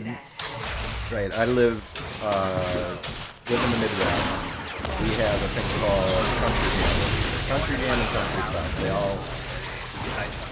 They both. You guys have a form or something that I can take with me? You gotta tell me first. They both happen like 1 week back to back. And I used to go to both. Not that I'm a huge country music fan, but it's a good party. They also have Rock Fest. Jesus fuck. Which is more of my flavor. Anyway, so my ex-wife at a police band and he was at one of these festivals, met up with us. Didn't really like the guy to begin with. First off, he was a police officer, and all the experience with police officers was that they're generally douchebags. I mean, I've met a few that are really fucking awesome. I wish the entire police force was like that, but you have a disproportionate number of douchebags to truly, you Judging know, by the way that that are these people advocating for social justice and like. First of all, I just noticed this person's badge on Chapo Trap House, and it's "Killing Nazis used to get you a medal." Very good. Secondly, that's a +1 for me. Finish my To story. obnoxious old bastard. Secondly, judging So by this the way that dude's these people are fucking talking, this is tanked. an old ass video. I guess I understand.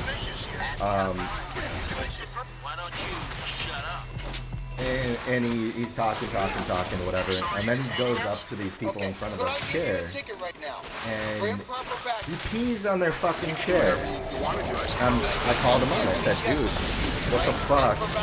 I don't want to, like, we should be calling the cops on you, not. I don't want to associate with you. And my wife, being the spineless bitch that she was, no was offense, like, this no, video no, is no, you heavily didn't do edited anything to by it, prove blah, a blah, blah. I mean, to You prove a just point pissed that's on all the been back of backed by somebody's numerous chair. studies that And he goes, police officers no, I was just faking routinely it. protect Well, one another, and that a civilian-led okay, I don't know if that is lead true. to a much, I don't know if that needed is true, reforms. but Is that's that sort what of you like, mean? A, it's childish, and B, especially if you're a police officer, you can't be showing disrespect for Wait, okay, people maybe this around is a you, new showing show, because that's a new disrespect for the video. law, like, I think that would be like some sort of assault. If you piss on somebody, right? You can't be making laughs the allegations of police misconduct about between that. So I brought that 1988 up to him. You're a fucking 2016. cop, dude. You can't be doing this. Anyway, long The rest story were short, thrown out. the police actually. Wait, I'm sorry. Was someone saying? If someone was saying this actually was came heavily over, edited, right? pointed it out to the people that were in the chairs, or somebody heard it. Someone was They saying got that the these are police. heavily edited to take out of Fucking context, police right? came over. They did fucking. Well, what nothing. about the study? His card was Do you think not. that was No, also- dude. Short It videos was on YouTube is like 40 just a minutes joke. long. I was not, doing it. He brought up the fact that he was a fucking police officer, and they were like, "Oh, okay. Why is that a trump card for potentially breaking the law that you're a police officer?" Well, it turns out that they protect their own, and if you're a police officer, you must be naturally more law-abiding than citizens that you're quote-unquote protecting. So that's one illustrative instance. Hangin was Tim Pool. We did that. Is the better Marximo prediction from the past by Rhett. I made a thing. I've been sitting in a bar doing absolutely nothing, speaking to absolutely nobody on my birthday. Just sitting there. Just fucking sitting there. Police come in, they're looking for somebody else. Asking nobody else for their ID, but they ID. No, I understand. I look pretty fucking young. I'm not doing but Doki at the Doki. I'm time, I finishing was, Reddit, and I'm what, going to sleep at 30, 12. something along those. I'm already past my I would've been bedtime, 31 okay? at that point. So this was last year, actually. Just sitting there doing fucking nothing. They asked for my Disturbing ID. rise of femo But nationalism. I assume Across it's Europe, because, politicians are hijacking feminist language and further right-wing ideologies. Oh my they god. fucking knew me. A woman passed election posters from Marine Somebody Pen. knew me. Or it might have been because I'm Nicola Host, a member of the Nationalist Alternative for tattooed You guys know that and the rocking racist like party in Germany claimed that she was concerned about the future of a Germany and the disobey protection of women shirt from or radical something along Islamists and those migrants. But, I hate and I this get shit that, so much. profiling people, but we're talking about a town of 100,000 that People might, Posada, or a city of we've done 100,000 that so might have like 2 Times murders are a changing. year, maybe a bit more. I'm That's not been sure. I don't gold. really keep up Holy with fuck, local- this is an local insane news that much. misgift. 20,000 views? What the fuck?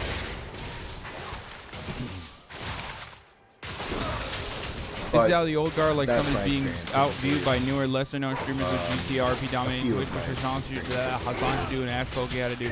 I've also done stupid shit that I probably None of them are shouldn't have playing done. RP though. Resisting arrest, that sort of thing. But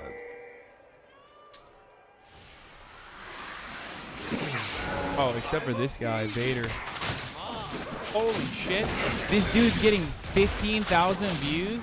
What the fuck? I'm not doing fucking RP. I can't. Alert.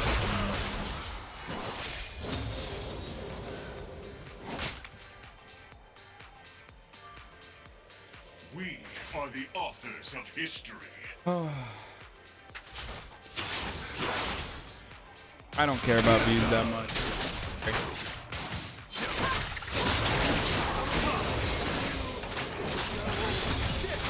I mean, I definitely care about views. Don't get me wrong. Yeah, don't resist arrest. Don't get me people, wrong. I care about views. Unless you're. Not that much. I'm gonna do political commentary. That's what I love to do. That's why I came to this platform. That's what I'm. Unless you're gonna looking to continue be profiled in the So, future, that is. Who knows? Expect maybe the consequences. Maybe to my be perspective will being change down the profiled line. in future, which I understand too. But I have police officers. that's what people come here for. We're in a content. I may have. I did finish Focus Champions.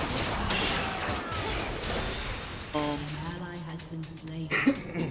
RP character, it would kill. Too much work, dude.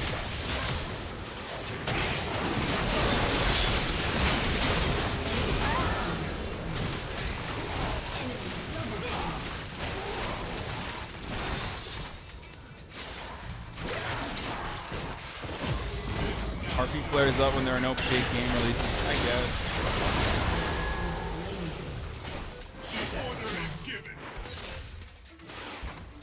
I don't know. We have gotten, like, our viewership has definitely gotten lower.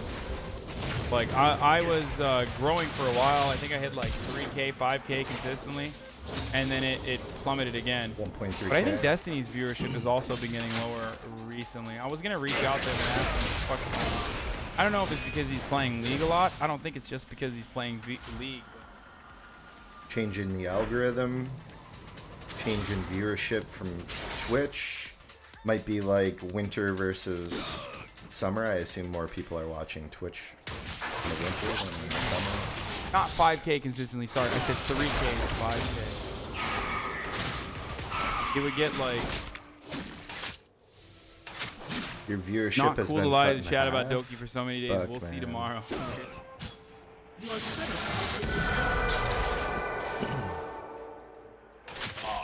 am Shurima's dog. Twitch in general doesn't have as big a viewer base as YouTube. Yes.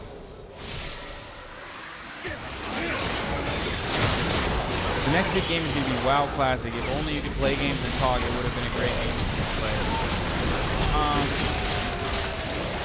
Yeah, I've never played WoW. So I'm definitely worried. I'm not You're no 5 Hotel will pilot be less than 3. Thank you, Buff Duff. Yeah. Have some chat. Take the bridge. Shurima's legacy will endure. You think about Verifocus? My favorite.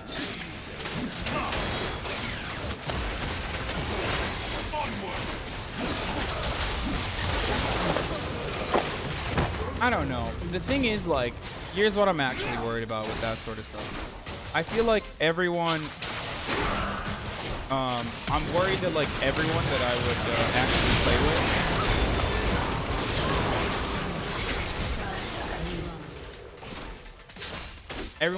play with, would be annoyed by me because I'm not good at it. So I'm like worried that when WoW comes out, I probably won't play it. Because every other streamer that I would ever actually play fucking WoW with are gonna be, they're gonna be good at it. And they're gonna be like, fuck dude, I don't want these people, weigh me down with some shit. Kind of hour level.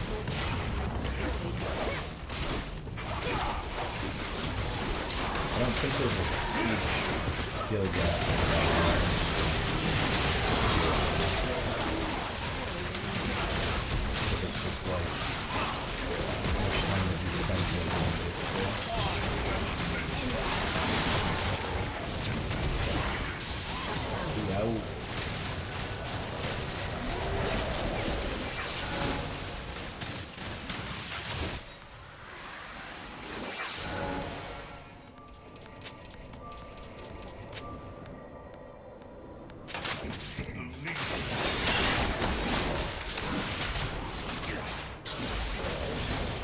feel like you get triggered by someone said during what someone said during RP so bad you'd break character.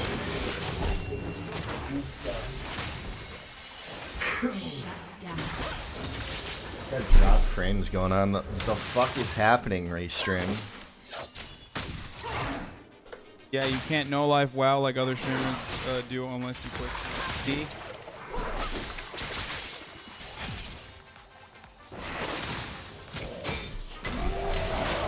WoW is boomer friendly. Switch during the WoW phase out. He's got to find something else though, for real.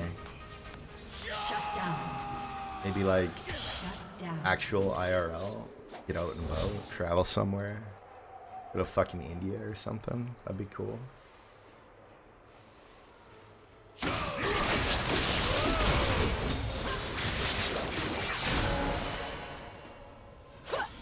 It's a time sink. Like I'm not gonna be able to. I'm not gonna be able to do that. Yeah, WoW is definitely. Also, WoW is boomer friendly. I don't want to bury it.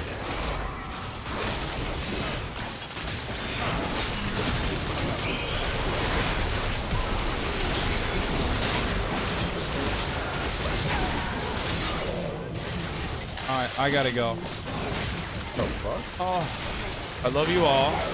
Didn't mean to end it on a disappointing note like that, but the super fuck thing, man. I have to go to sleep.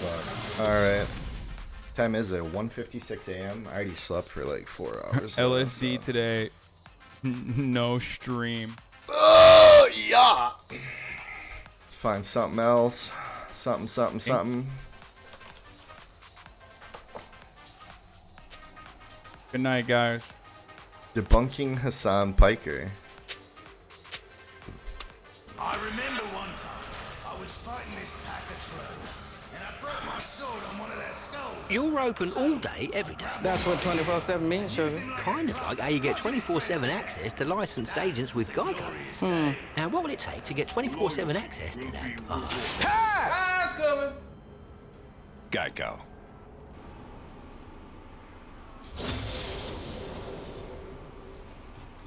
So you guys think we should abolish the CIA?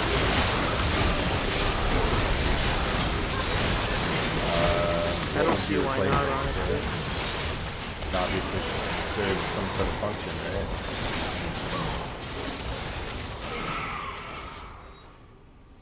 An ally has been slain.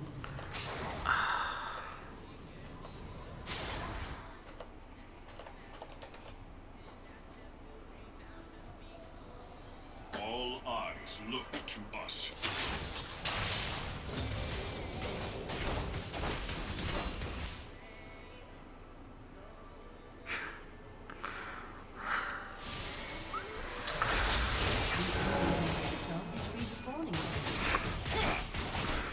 Does anyone have a link to the David Dole fucking thing, man? Oh my god.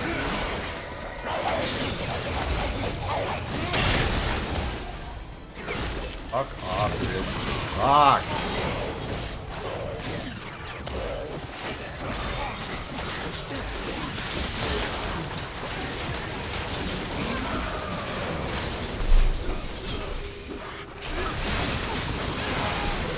They just shouldn't have free reign to act outside of the government's authority, absolutely. Outside of the Constitution, acting in foreign affairs without, what is anything good that comes out of the CIA? Like, what does the CIA do that's good? Like, what has the CIA ever done that was good? Like, anything at all? Like, what's one good thing that this shit has done? So you want to hear the story of this place? Like, all the CIA has done basically is they've caused insane strife all over the world. They've broken all ethics possible. They've done torture. They've, spent money to overthrow other governments and try to frame people and get us into wars and shit. It's like, what is, and like, even if there were some good things, like, what would we possibly, outweigh that? Prevent terrorism where? The U.S. How does the CIA prevent terrorism? Do you have like a piece on that or something? Or how do they prevent terrorism? He said Myers confront Meghan McCain. No, I didn't see that.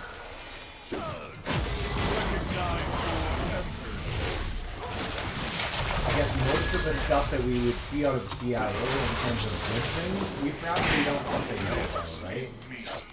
They're not going to be like, oh, we foiled a terrorist plot today. The CIA is responsible for it. Here's how they did it. Oh, fuck me, dude.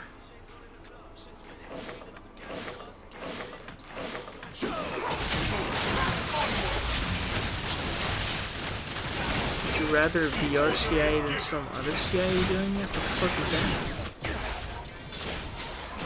What are you saying? What's up, dog? Do you do any drugs? No.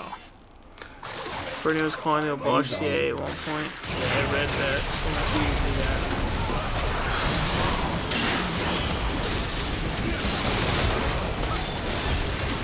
Did Jeff actually want to abolish it?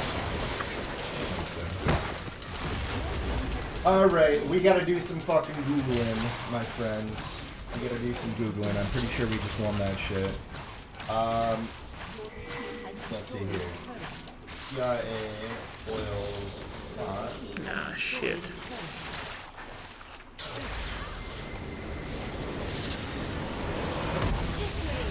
Come on, Daily Beast, for what?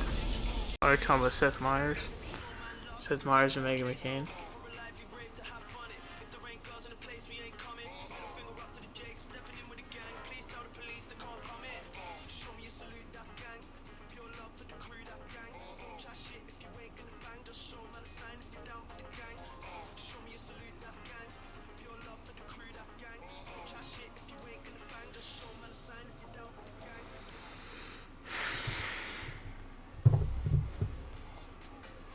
The CIA is just such a terrible organization. Just so horrible. I'd agree there.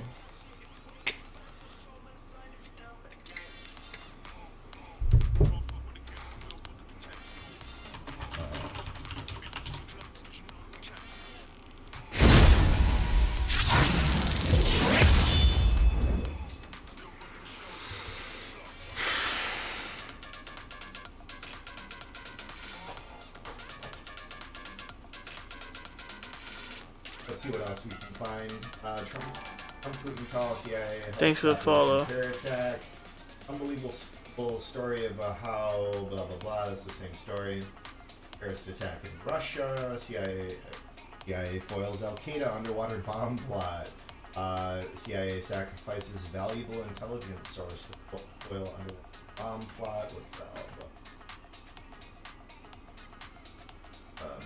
all about? CIA foiled an Al-Qaeda-backed bomb plot out of Yemen. The Associated Press reported on Monday that aimed to take down an airplane headed for the U.S.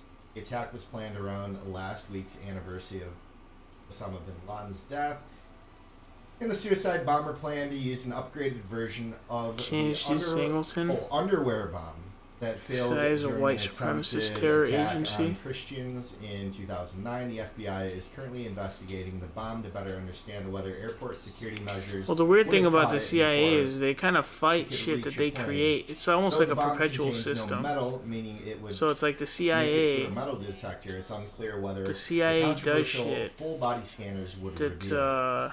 Well, if you can see a dick, you can see a bomb. you know, foiling plots of whatever terror, but they like they're the cause of it increasing in the first place. So it's kind of like Hasan it's this weird, like never-ending perpetual system and circle. Wasn't he just blown up or killed or something along those lines? I recognize that name. Though the AP learned about the incident last week, the organization agreed not to publish the information. You should due debate to security diamond concerns. and/or Speaking silk. to my previous I guess I wouldn't be answer against that, doing that. Most of what the CIA There are some pretty big clowns. what the CIA is responsible in positive terms probably isn't. Nah, the something that you FBI. I can mean, the put- FBI is pretty fucking bad too. probably isn't something that you can put in. I mean, it was openly admitted. I forgot if it was the FBI or the CIA, but I think it was the We've FBI. installed You I don't know, know why it would be monitoring this stuff on terrorist organizations. Yeah, I'm not really sure around why the it would. world, Well, and then I mean, it could everybody be CIA, protects their but no, I think it was devices or, like, FBI. throws them out or whatever. Where it was like they were openly, the dude straight up said that they were trying to foil like left-wing shit in the United States, like just brazenly said it. The FBI is trash too. FBI sucks big donkey dick as well.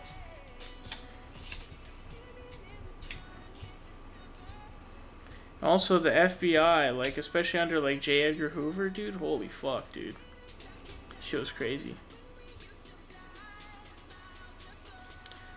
Yeah, I mean, well, it wasn't the... Was it the FBI that killed him? I thought it was the CPD. Wasn't it Chicago cops? But the thing about the Black Panthers was they would, like, get into, like, straight... They were at, like, war with the cops. It was weird, man. Hasan Piker. I was reading about that shit. It was weird as fuck. The U.S. has an insane amount of intelligence agencies. No other country has that many groups. I'm not. It's just a clickbait and title. Many members are also Israeli dual citizens. Okay.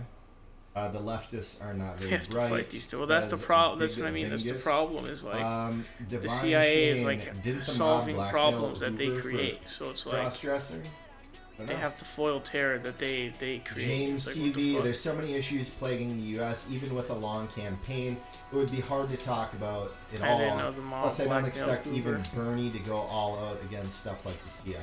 Yeah. Like, it's the same argument. What are we replacing them with? And part of the problem is we don't have any clarity into how they're conducting themselves. Part of the reason why they are the CIA is that they're secretive even from the public, secretive from a lot of the legislative branch. And Black Lives Matter. Now, to counter Russia, say for instance, their justification was, well, we might have plants within the U.S. government that, in knowing some of the things that a particular intelligence agency is doing, could jeopardize the security of the nation. That's a good argument. That's absolutely probably correct. We have people that would talk to Russia. Look at the Russiagate thing. There wasn't no collusion, just no collusion between the president of the United States and Russia directly. So there might have been like some underwater dealings, whatever it may be. But if we have an arm of the government that is immune to any sort of oversight, any sort of scrutiny from the people, the elected officials, until there's a whistleblower like Snowden or Chelsea Manning. Manning. A lot of commies who are like anti-cop. We have a fucking problem here if we're trying to run a true democracy. It's pretty clear that the CIA is a broken institution in that it executes its own will on the people of the United States with impunity, on people outside of the United States, foreign affairs with impunity, and we never make change. This whole deep state mentality is derived from the CIA. So, were there any interesting parts of the Tim Pool, David Pakman convo, or no? No, it's not a meme. Yeah, Joe Biden's wife is a cunt. Who gives a fuck what Joe Biden's wife thinks, dude? I couldn't believe she said that shit.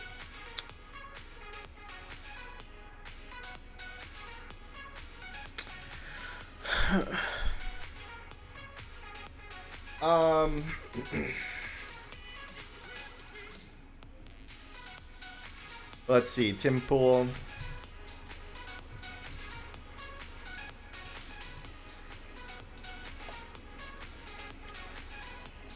Joe Biden's wife?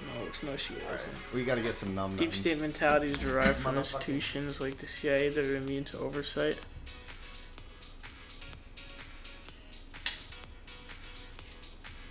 Nah, but that's different than just supporting your husband, though. You're just being a prick.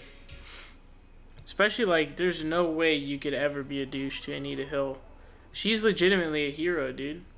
If you go back and watch those hearings, bro, it's pretty crazy to watch. It's pretty fucking crazy, man. She basically took on, like, everyone. It was fucking... I was like, fuck, dude. Can't even imagine how much bravery it must have taken to do that shit. First part was good because Tim Pool moved the goalpost like every 5 seconds when he got backed into a corner.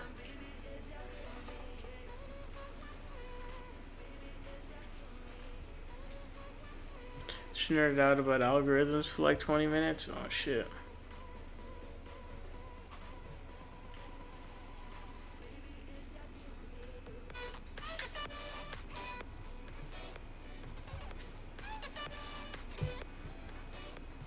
Jill Biden will ever be first lady. What? Never be first lady. Joe and Jill.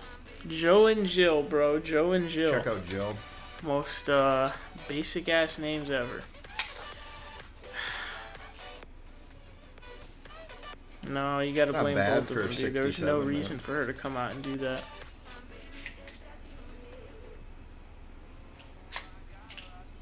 Jill Tracy Biden, American educator, wife 47th Vice President of the United States, Joe Biden. I think you can pick him as, it's constitutional to pick him as VP, right? I generally don't know, actually. 2 books.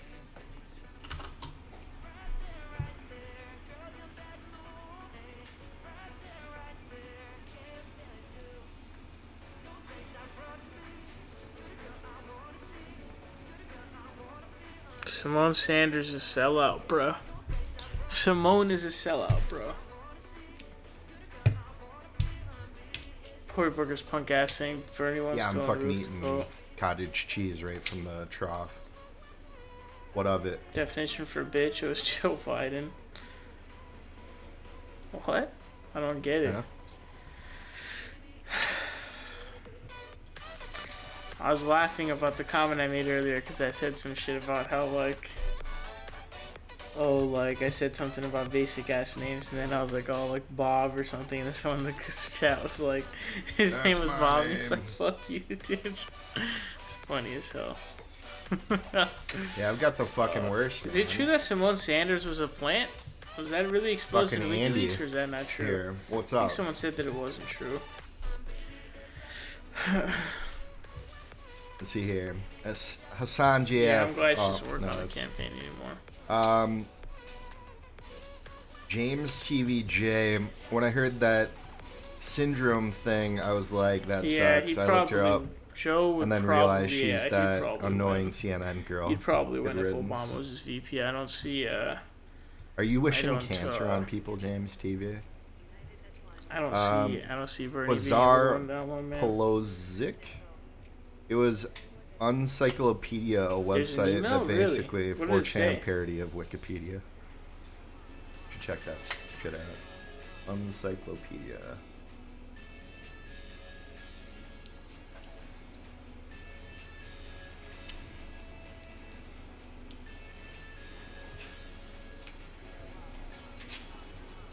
No, there's no reason. It's just a space filler, that's all.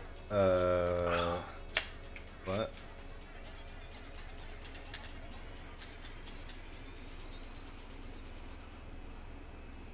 Okay, Dude, so I'm it's like so the fucking Onion. tired right now, guys. Holy Wikipedia. shit. About to fucking collapse or some shit, dude. I don't even know if I'm gonna go to sleep right now or not. Alright, you guys, we're gonna call it quits for tonight. I'll be back again tomorrow, Motherfuckers. so I will see you guys here on Twitch For again real. tomorrow. So thanks so much for coming through. I We really have appreciate nothing it. to political Make sure to follow and commentary hit the at. bell if you haven't already. But We we got will some be back boys. tomorrow. So thank you again, and Does I'll see Hasan you still guys on? tomorrow. Maybe we just take a look at some memes. Oi! Let's do some hardcore investigative research into Jill Biden. What do you guys think?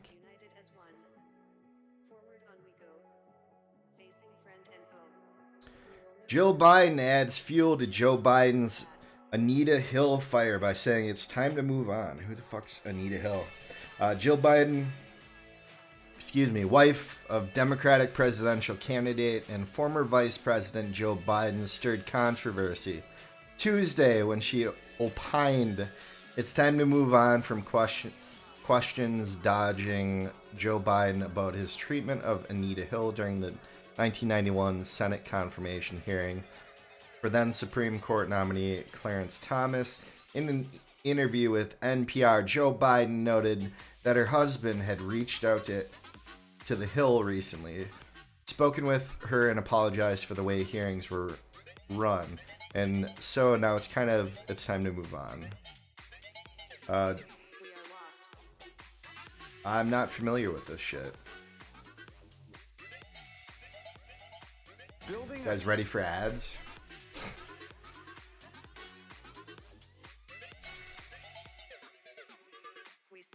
You can open from here in 5 minutes. This is banking reimagined. What's in your wallet? Yeah. We will know what it is. We have no time for that. If we make mistakes. The fuck? I didn't just want to see the fucking ad. Isn't there a fucking video on this? Isn't it?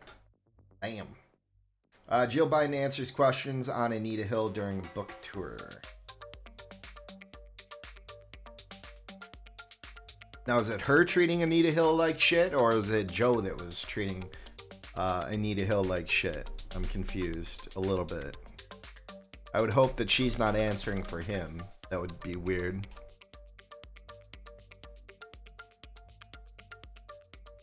Fucking 24-second ad. Let me get rid of this and grab something else. I'm a fatty. Fat fatty.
The fuck?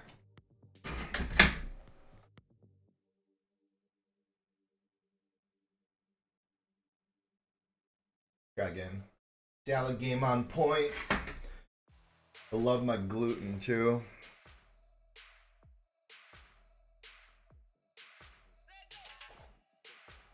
The fuck?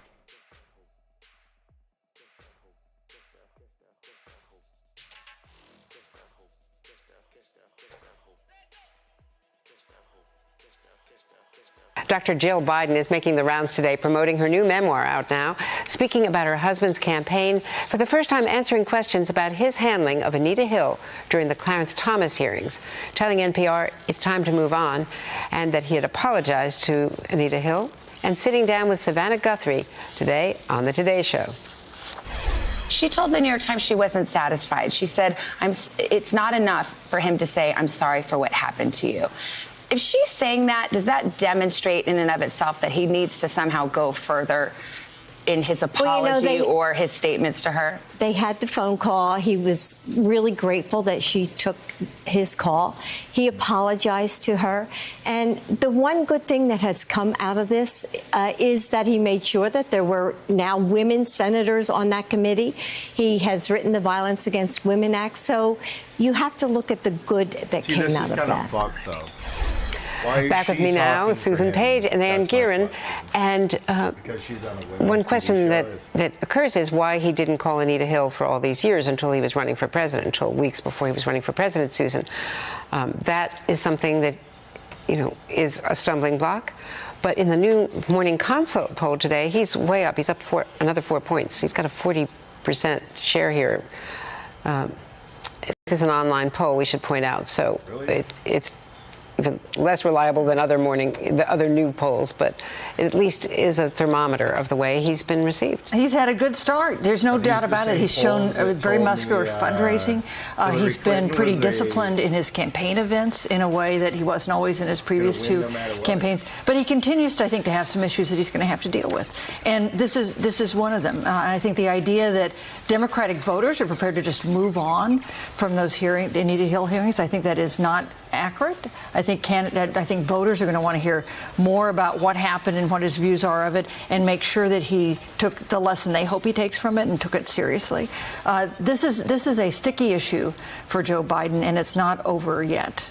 And he did, as his wife said, he did in 1992. I know that when Dianne Feinstein was elected, he said you have to come on the Judiciary Committee. It was the year after, of course, the Anita Hill hearings, and a lot of those women were elected that year because of anger at the way those hearings had been conducted by an all-male Senate Judiciary Committee.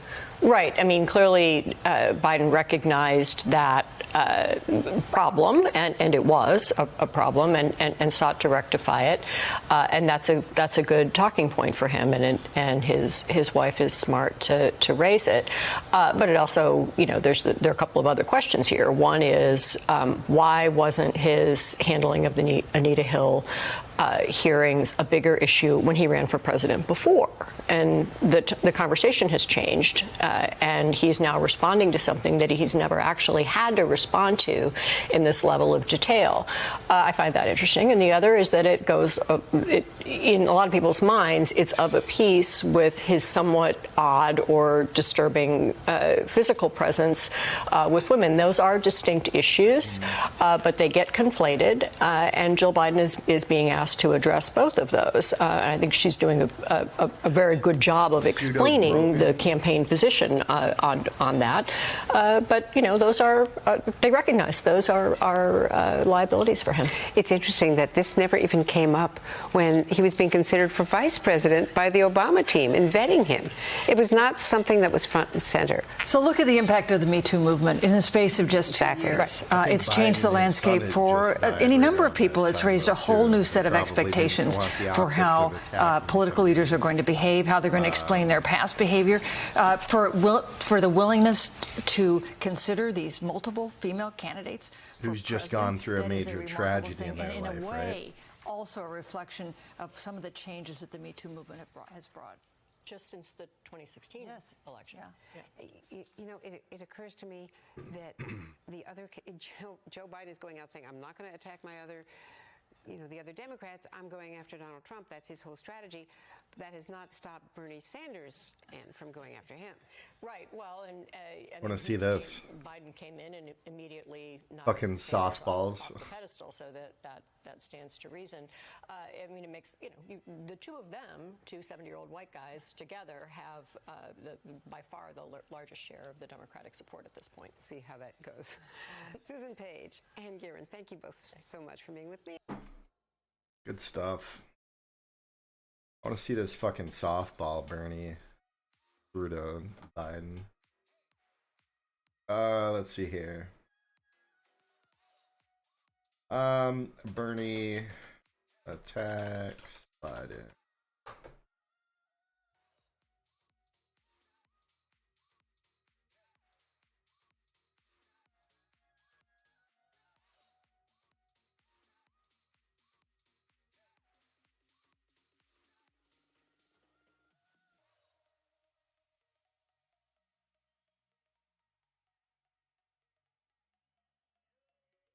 Bernie Sanders on Joe Biden. I don't think there's much question about who's more progressive. From an economic perspective. I'm sure you saw Joe Biden say that he is the most progressive candidate in this race. Well, look, Joe is a good friend of mine, and I'm not here to attack Joe. Joe voted for the war in Iraq. I led the effort against it. Joe voted for NAFTA and permanent normal trade relations, trade agreements with China. I led the effort against that. Joe voted for the deregulation of Wall Street. I voted against that. You know, I think. What a dirty fucking smear, for real. I don't think there's much question about who's more progressive. You famously said of Hillary Clinton during the last campaign, I disagree with Hillary Clinton on virtually everything. Would you say the same thing about Joe Biden? Well, we got to see. This is early in the campaign. So but you've known Biden a long time, would you? Well, I disagree with many of the votes that he cast. He and I voted. Right. He talks about being progressive, but he doesn't actually provide an example of the voting record to support that he is a progressive, is what he's saying. And I think that's a fair assessment of Joe Biden, no? Let me know down in the comments what you think. That what the campaign is about. Does Joe Biden's voting record back up his progressive stance or his progressive pitch? We are all going to come together to defeat the most dangerous president in modern American history, and that is Donald Trump. Yeah. That was slanderous accusations from Mr. Bernard Sanders. What else?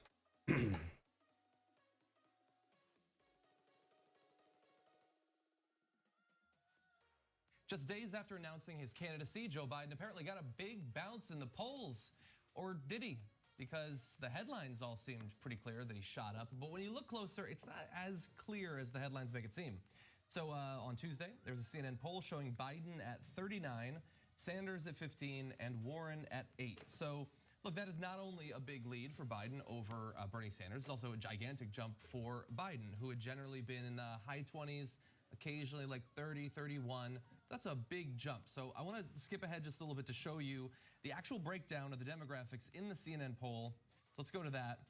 Don't expect that you're going to be able to make much sense of this. The text is very small, and there's a lot of stuff there. But what you will Oh, they left out 18 to 49. A bunch of different candidates. There's a lot of NAs, and the NAs are in the categories of people between 18 to 34 and 35 to 49. Now, a lot of people noticed that relatively quickly. Now, that does not mean that they did not have any respondents in those. They just left that data out. It just means that there weren't enough for them to consider it to be a sort of representative sample for opinions held by those people. There's just not enough of them. And overall, it means that the results overall are going to be are total trash and absolutely not representative of age groups in America. Anyone in America. And, is it a shock that they might prefer Joe Biden over some of the other candidates? And again, it doesn't mean by itself that he did not experience some sort of bump or that bump might not be sustainable or they might not find in other places. But it doesn't belong on fucking TV. Does not belong on TV. It says Joe Biden up big. Pack this thing in. It's done. Yeah. He announced. It's over.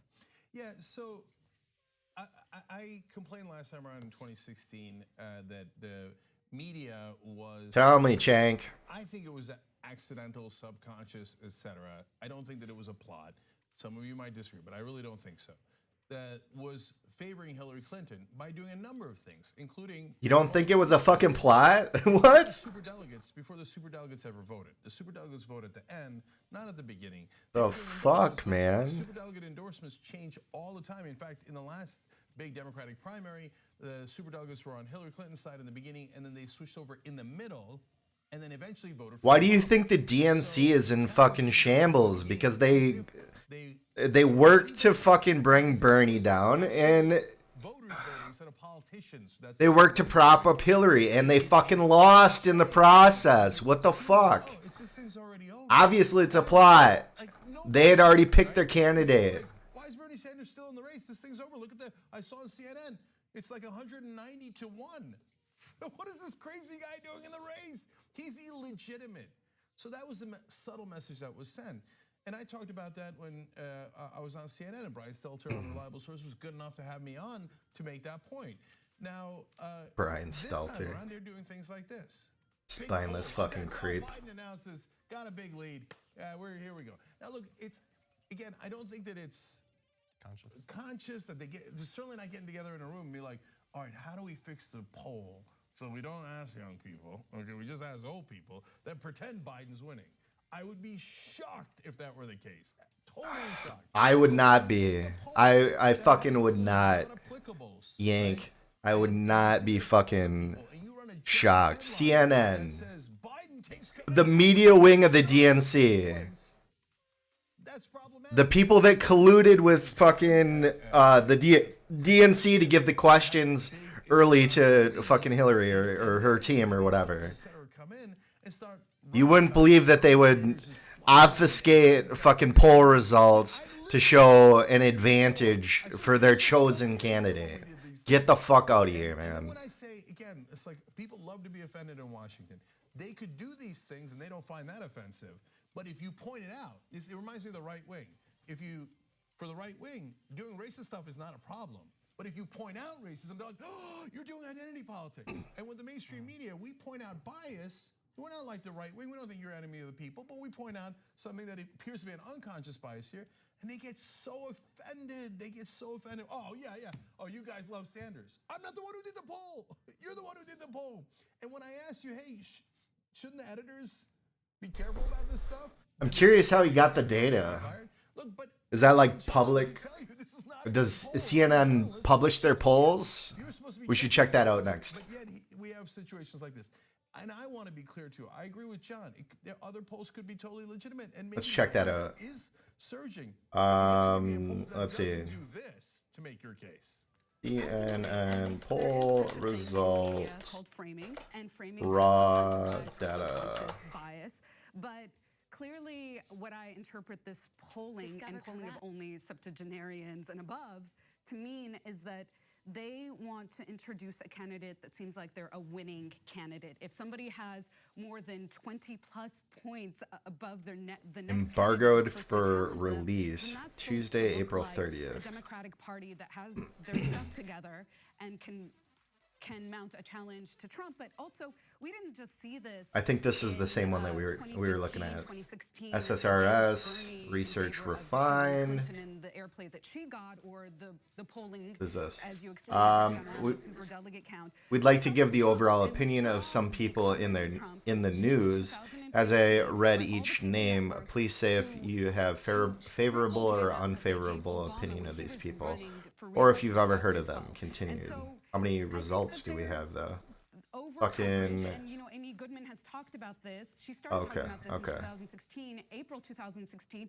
She thought that it was really dangerous and damaging, and she was one of the first to point out how much coverage that Trump was getting. Full rallies were being covered on cable news. So this is, I count as a April 30th.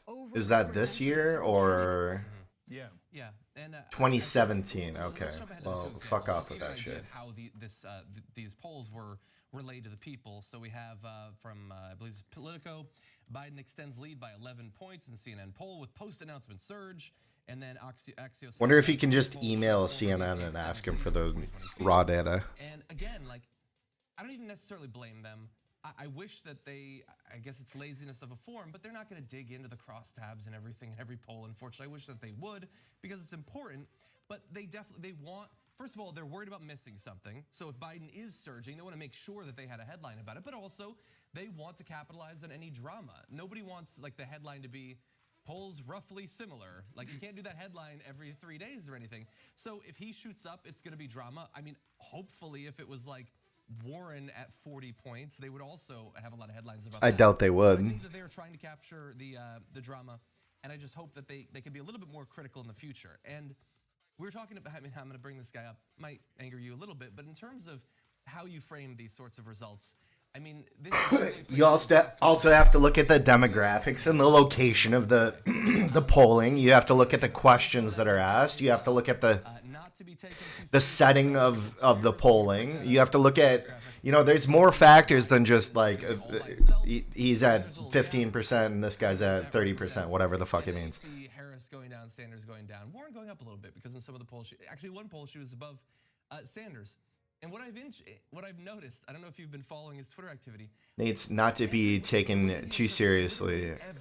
Presidential tiers. How durable a lead is, what electability means, all of it. Coincidentally, none of it favors Bernie Sanders. I just noticed from issue to issue to issue, he doesn't necessarily talk about Bernie Sanders, but it is always pitched as things are working out for the other candidates. And, you know, Bernie's got lots of name recognition, probably going to fall after this. Like that same thing doesn't apply to Biden or anything. It's this weird inconsistency in how the things are supposed to work. So here's a good example of it. Klobuchar versus Tulsi Gabbard, okay? So, look, I'd vote for Tulsi if she was on the ticket, 100%. I would vote for Tulsi over, Bernie. Absolutely. Klobuchar, she gets a town hall, even though she's polling at I'm not sure she's ever gotten above 3%, but consistently 2%, 1%, etc. Klobuchar. Right now, Klobuchar and Gabbard are both at 2%. No, where's Tulsi she Gabbard? Is on the fucking ticket? And a couple others. I don't see Tulsi Gabbard. Yeah. She is on the list. He has her in 3B. That's right. Klobuchar's 2B. And Yang has 1%.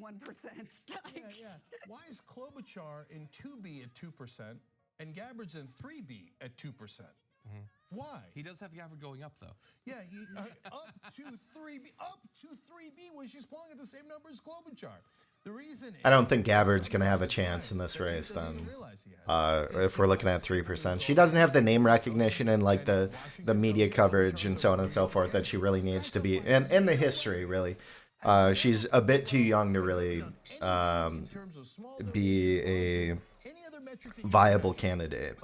Though I love her fucking ideas, like her whole aura is fucking awesome. They respect them. They go, oh, okay, sorry, I don't want to be liberal. Oh, no, I don't want to be liberal. Well, how can I help? I'll just fluff up your numbers somehow. I said, I'm not saying about Nate. I'm saying overall in the establishment. If the progressives say, hey, you're being biased, they're like, oh, yeah, weirdos. I bet you like Bernie Sanders. He's got no chance, right?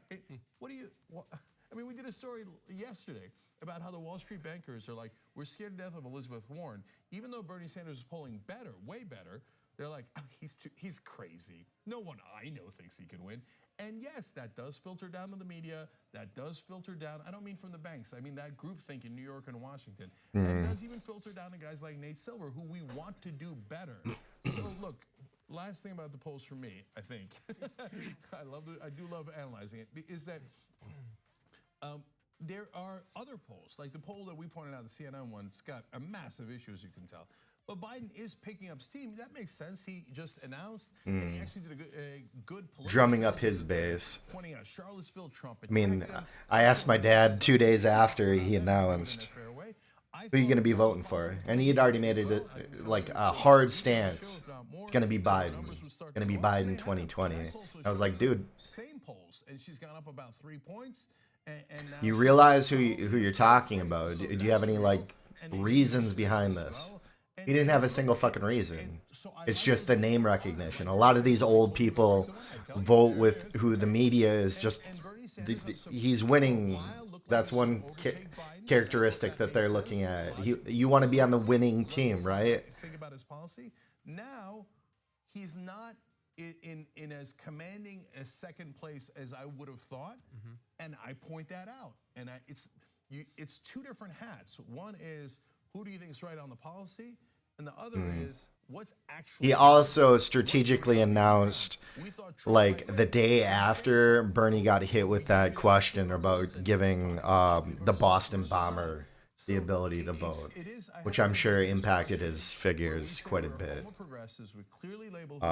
Most of the country does not agree with that stance. I think it is right. I think it's a fundamental human right to be able to vote. I feel like voting is the congealed form of free speech to really affect change. You need to vote. So What was really fascinating about this Nate Silver It's a free speech article question was in based my on mind. Some of his most recent numbers was that he was stacking everything around Biden leading the pact, and he was sizing up every other candidate. And I was like, this is so stunning that we've already gotten to this point that Biden's the one to beat this early on. One, two, based on these kind of polling numbers, which should be suspicious to people based on who they're setting the precedent. People like Nate Silver, who, you know, up until the bell rang, They're deciding beforehand by skewing poll results and introducing it to the masses through their media. This kind of premature coverage, this kind of premature polling, I would say just be skeptical around it. And the other thing that, you know, I'm sure you've talked about a lot here is that there is, with cable news networks, a lot of coverage around Biden, Buttigieg. I'm sorry, I'm probably never gonna talk to this man ever in real life, but no, he might also struggle with your name. No, actually, he wouldn't because he probably speaks like 12 languages. And I can beat him a little bit on that too. Well, that's true. I just didn't serve in the military, and I don't think I'm ever going to do that. But that's a whole nother story. Anyways, him. I'm pretty sure you're over 30. Him and Beto. It's fascinating because they're three white men from different age generations. So I think what they're trying to do is point out their sort of picks for people that wouldn't size up between each other, like the Bernie Sanders, like the Biden. Yeah, a lot of these like people who are B-class candidates, C-class candidates. They don't really think that they're gonna win, but they want to introduce themselves to American politics in a way that's tactile and something that the American people can really feel. They want to be part of the debate, part of the conversation, and probably preface their future runs for presidents or, you know, congressmen and women, that sort of thing. People care about policy, and people on TV, they're like, no, everybody just cares about gloss and shine and whether you're rolling up your sleeves well, right? It's all about image and who's young and who's hip and who speaks Farsi and who speaks Norwegian, right? Do you play the piano? Oh, it's all about image, right? Right, a talent show. Right, but America's Got Talent, presidential edition. Elizabeth Warren's got amazing policies she unveiled. I bet she goes up in the polls. Boom, she goes up in the polls. It's not like we're Monday morning quarterbacking it. So, hey, the rest of the media, I know you're super impressed by, you know, and those things are impressive, by the way. She just speaks Norwegian and plays great piano, etc. But what's more impressive is policy that affects our lives, right? And that you should make. It's another thing too, like Tulsi. I'm sure she's Alex Seitz-Wald, who I'm sure is a perfectly lovely guy, then had difficulties with writing some of these policy decisions or policy. These thoughts have to be something that you can't spend a month thinking about policy decisions that are going to affect the American people, massive policy decisions, and just kind of like throw them out there, because then you look like an asshole when their arguments fall apart, or if the policy fails, right? You look like an asshole. So read the piece. I am not exaggerating. It was unreal. If I was a PR person for Buttigieg, I would have been embarrassed to write that and give it to the press. I mean, they made it seem like his significant problems with racial relations in South Bend were a wonderful thing that led him to be even a more heroic leader with big heart. Yeah. That is not how a lot of people in South Bend perceived it. Yeah, and I would also say, as many of you have probably seen going around, the policy wonk with sex appeal headline of him like choking himself with his tie or whatever. First of all, if you're going to designate a policy wonk in this current crop of candidates, it seems kind of messed up not to give it to Elizabeth Warren, especially when the person you do give it to has explicitly said that he is a new type of candidate, and that is why you can't find any details about policies on his website. No, you cannot call Buttigieg. Exactly, and this speaks to what I was just saying. You got to spend years thinking about these ideas. He tells you he's the least policy-oriented out of all the candidates. He proudly declares, I want to talk about values, not policies. So when you do that, how could you not see the bias? How could you not see your own bias? But that's kind of a good thing, though, too. Because, let's be honest, the president kind of, like, lets people do what they're trying to do. They don't generally develop policy themselves, or at least that's not what their original intent was. We don't need you anymore. What kind of logic is that? That's crazy. And then Warren is killing it with detailed, brilliant policy initiatives that affect so many Americans. If you're going to talk about who's the policy wonk, you're If you're a policy wonk, I believe you belong in Congress, not at the president's home. The Sanders and Warren are clear 1 and 2, head and shoulders above everyone else. Let me know what you think in chat. Cory Booker, they might be good candidates otherwise, but they also believe in Medicare for all, Bernie's idea. Green New Deal, in a lot of ways, originally Bernie's idea, and you go down the list. And it's almost all Bernie's ideas in the beginning, and then you could argue that Warren made them better, or Warren has added to them. But you can't make the argument that the other people have got those two beat on policy. That is not an argument that you could possibly make. If you want to, come on the show. I'd love to have that conversation, because I don't think it's backed up by the facts. Have you had Nate Silver on the show? No, he won't come on. Oh. Yeah, look, I'll go talk to anybody, right? But for them, there's like, whoa, I'm going to get challenged. I don't want to get challenged. So except for Alex Jones. Fuck that guy, right? Am I right? Look, I'm not talking about me now, but a lot of the mainstream media are so smug in their certainty.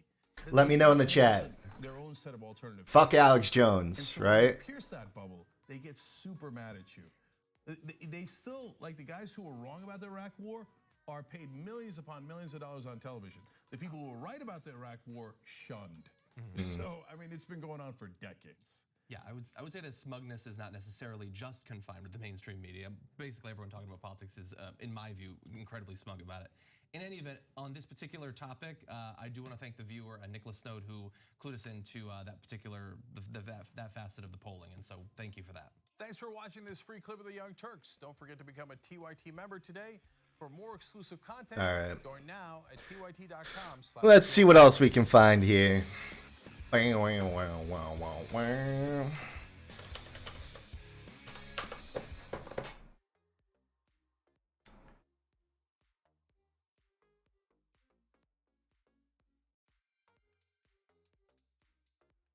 What the fuck is going on in the news? Ooh. I thought I saw another Crowder film. Let's see here.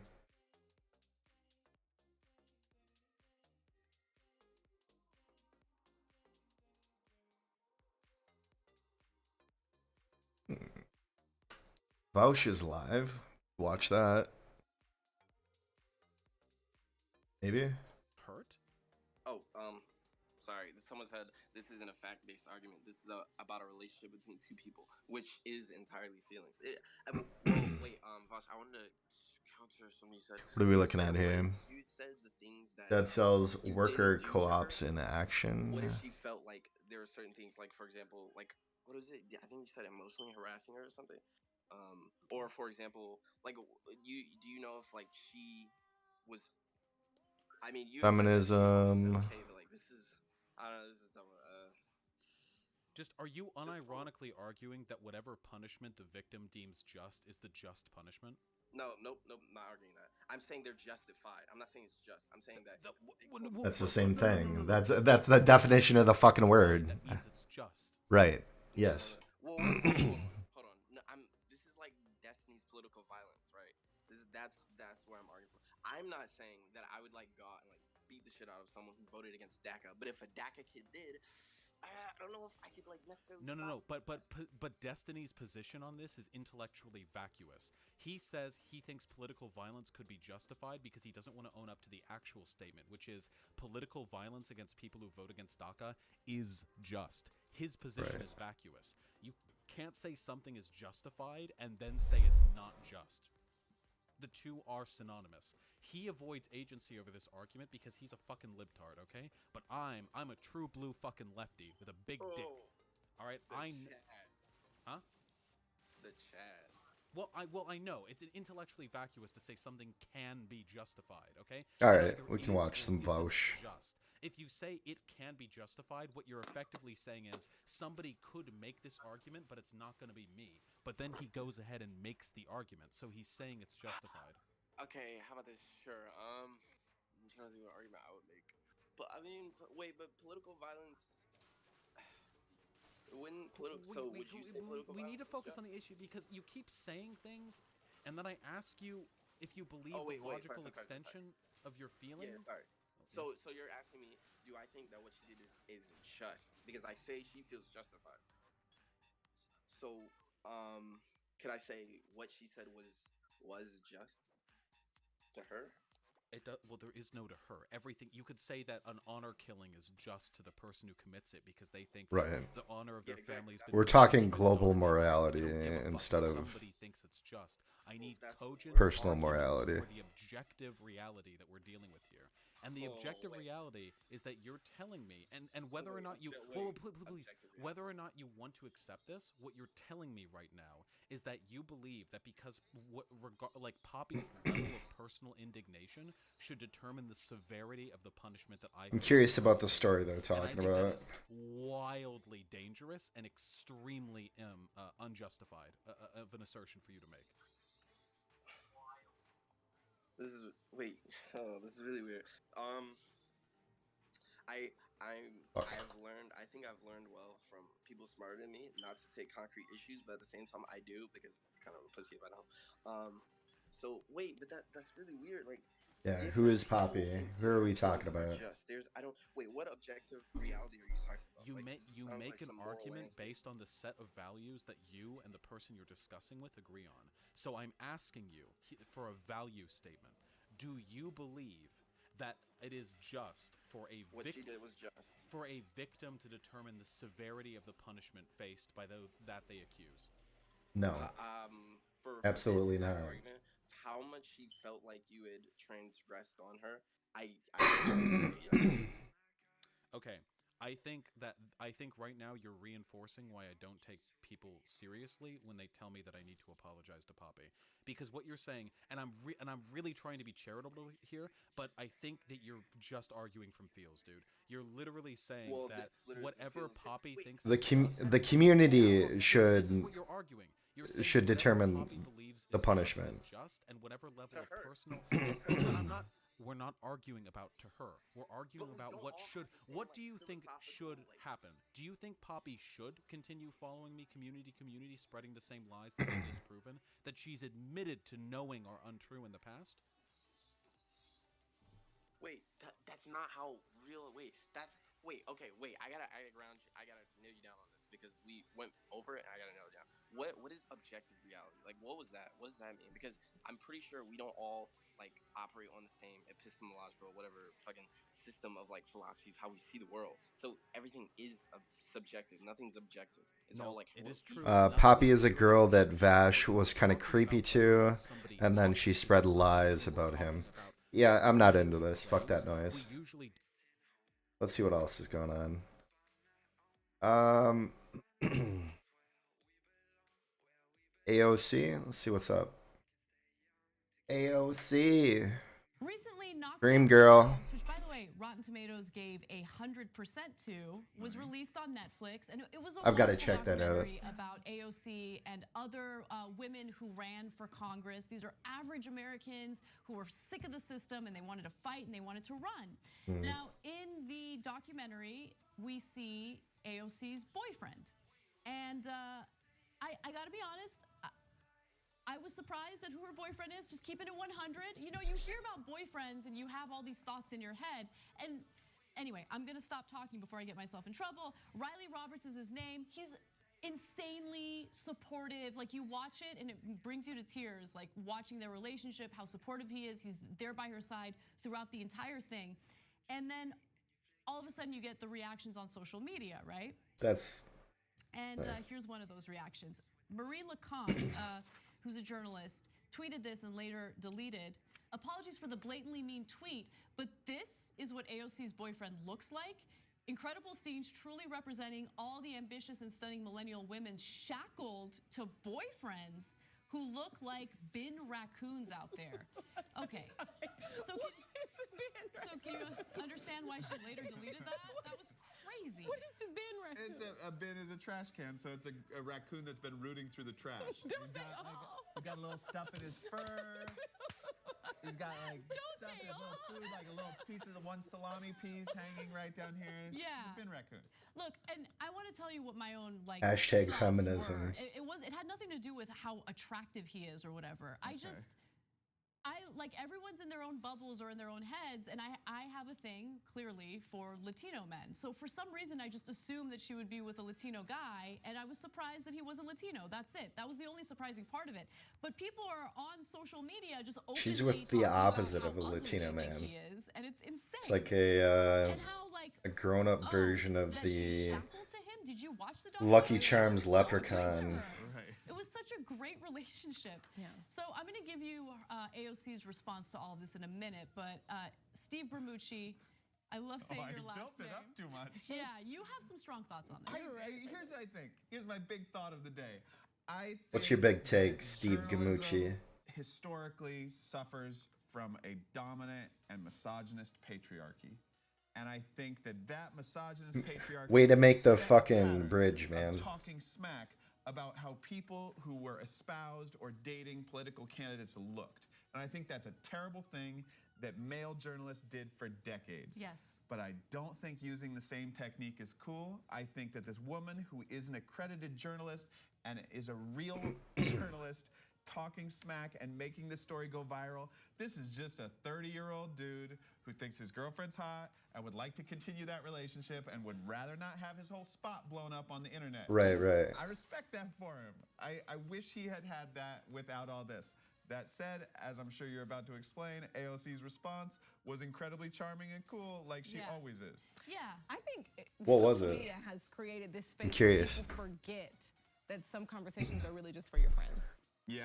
100%. Right. Sit here and act like I think everybody is just nice. Dude is gonna have a chip on his shoulder for the rest of his fucking life because the world thinks that he's ugly or whatever. That's what he's. That's what is sitting at the back of his head. It's gonna chew on him for the rest of his fucking life. Like, imagine those two break up. He'll never get married again, or never find another girlfriend, or never try to find another girlfriend, or there will be like a certain level of apprehension. I'm an ugly dude, therefore I can't hit on this hot chick. I don't know. Next time he goes into a room with his beautiful, charming, extremely talented, powerful girlfriend, he's going to be like, oh, I got that bin raccoon thing in the back of my head and the 50 memes I saw about myself. Not because of everything you just said before you said girlfriend. He is living the life, whatever. You think he's going to be good? Okay, like, well then not forget it. even You might be worried, okay? Good. Maybe it's just about me. I need to get better at brushing things off. I think if one of your viewers calls me a bin raccoon, I'm going to stew about it for a month and a half. Right.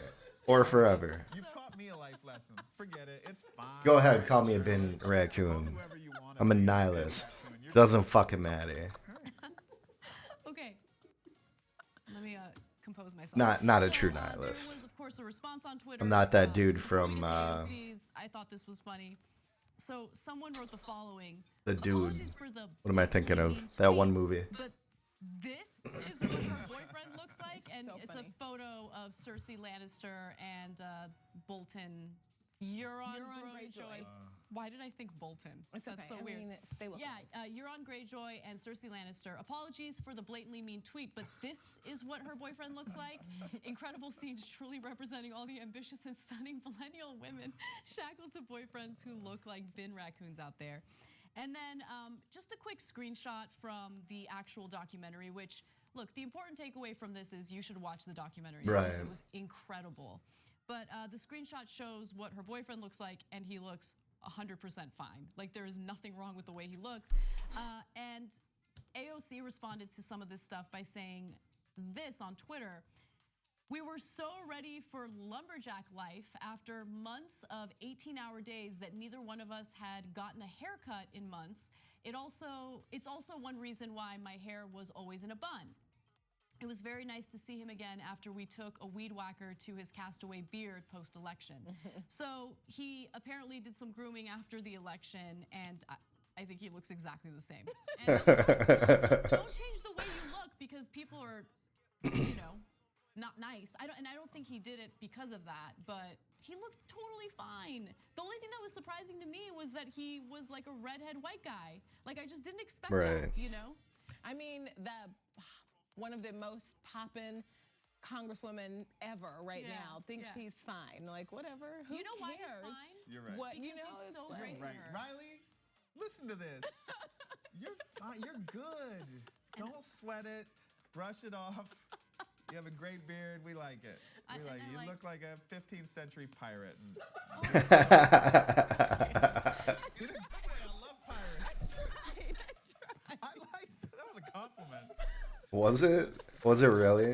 Have you ever grown out your beard? I can't. My father in Italy is actually called La Barba, which means the beard because his beard was so big. And I just can't do it. I'd like to be a bin raccoon. I'd like to get to that place. I would also like to be a bin raccoon. Who tweets apologies for this blatantly mean tweet and then tweets? But I'm like, I used to be a redhead, solid fucking red, man. That's what everyone does. That's true. You're Our right. president. And Apologize for his blatantly mean tweets. You're right. You're right. Like what you see? Click the subscribe. yeah, it just doesn't look right. I guess I've never like really fucking grown it out. The closest I've had was like a massive neck beard. You gotta shave under this shit. I just let it go. I was just like, fuck it. I don't care. This was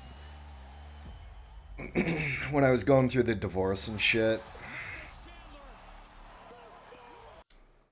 No fucks given.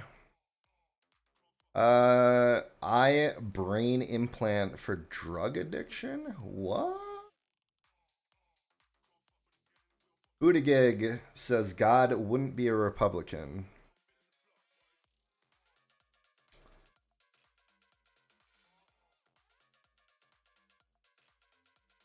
We already saw that. Look here.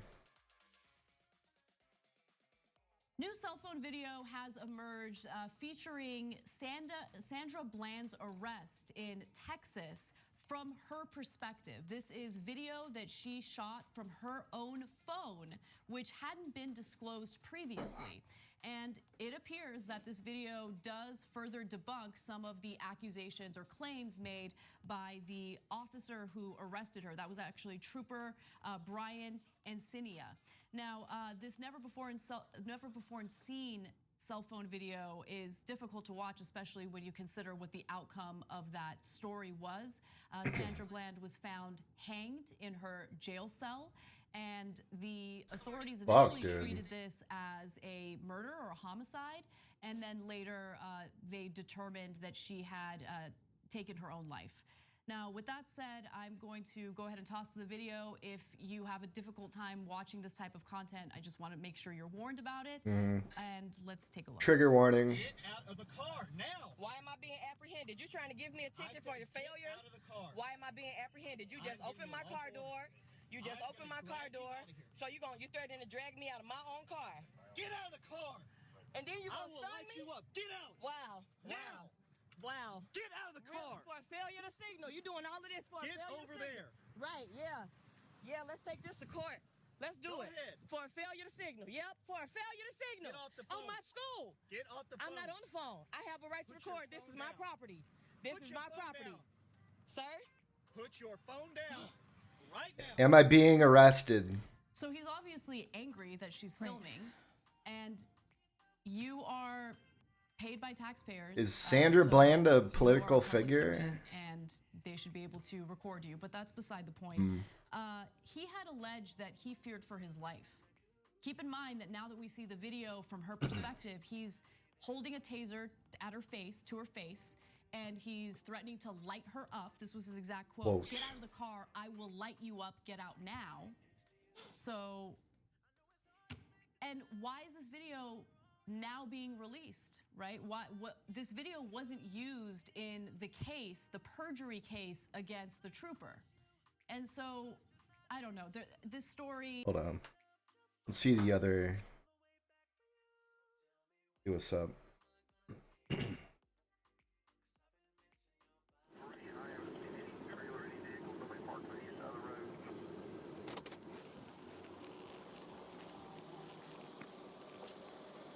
Hello, ma'am.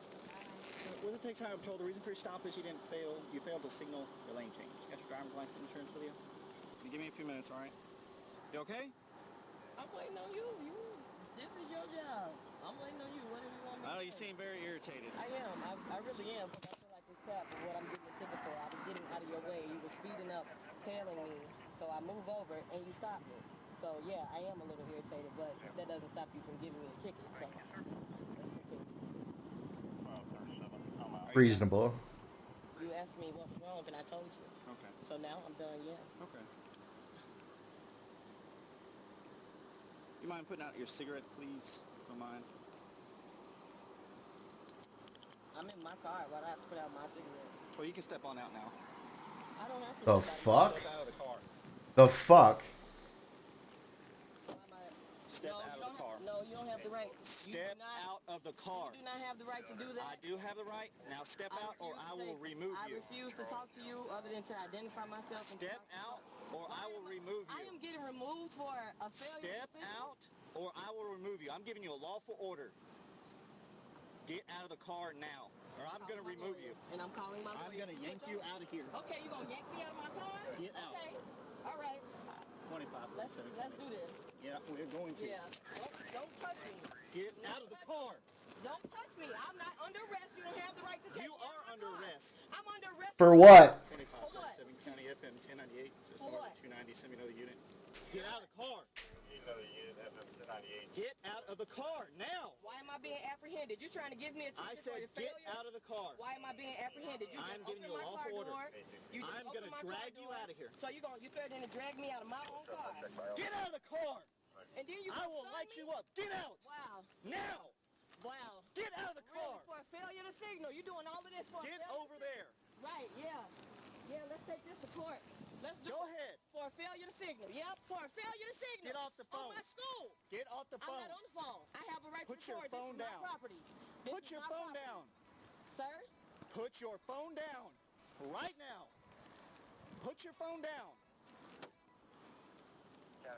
For a f***ing failure to signal, my goodness. Come over here.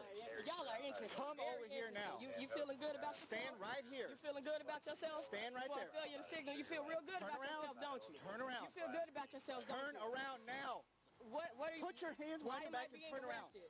Turn around. Why can't you tell me I'm giving you a lawful order. I will tell Why am I you. being arrested? Turn Why around. won't you tell me that part? I'm giving you a lawful order. Turn around. Why will you not tell me You are what's not going complying. on? I'm not complying because you just pulled me out of my car. Turn around. Are you f***ing kidding me? This is some bull.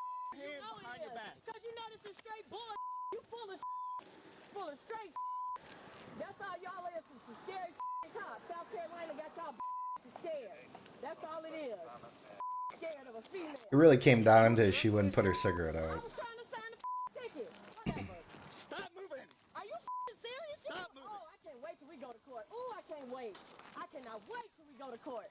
I can't wait. Oh, I can't wait. You want me to sit down now? No. Or you gonna throw me to the floor? That'll make you feel better about yourself? Knock it off. No, that'll make you feel better about yourself? That'll make you feel real good, won't it? For a failure to signal, you doing all of this. In little ass Prairie View, Texas. My God, they must want to. You were getting a warning. Until now, you're going to jail. No, I'm getting for what? You can come. Because she didn't put out her fucking cigarette. Getting a warning for what? Stay right here. For what? Well, you Stay just right pointed me over there. I said stay right Get here. your mind right. Let me. Oh, I swear on my life, y'all some a cop for a signal. You I gonna got take her me to control. jail? She's in handcuffs. What a. 816. What you about to break my wrist. Stop moving. I'm standing still. You Stand keep right moving here. me. God damn it. Stand right there. Don't touch me. For a traffic signal, you doing all this bullshit.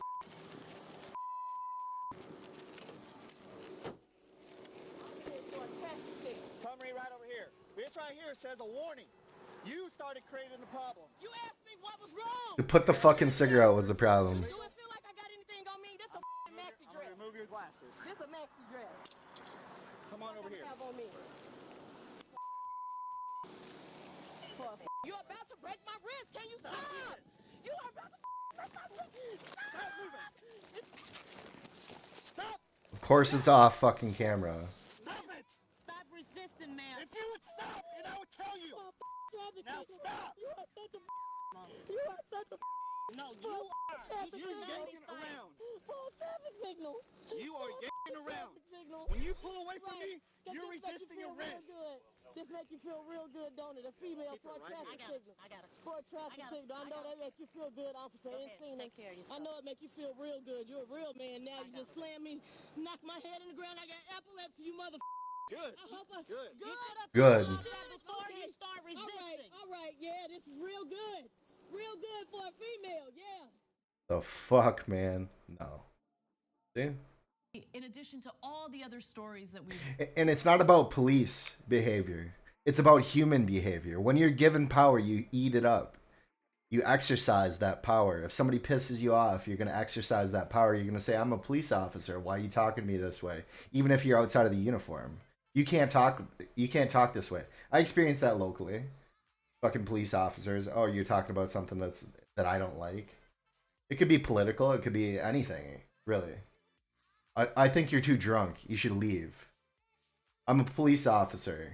You want me to call my buddies and have them remove you?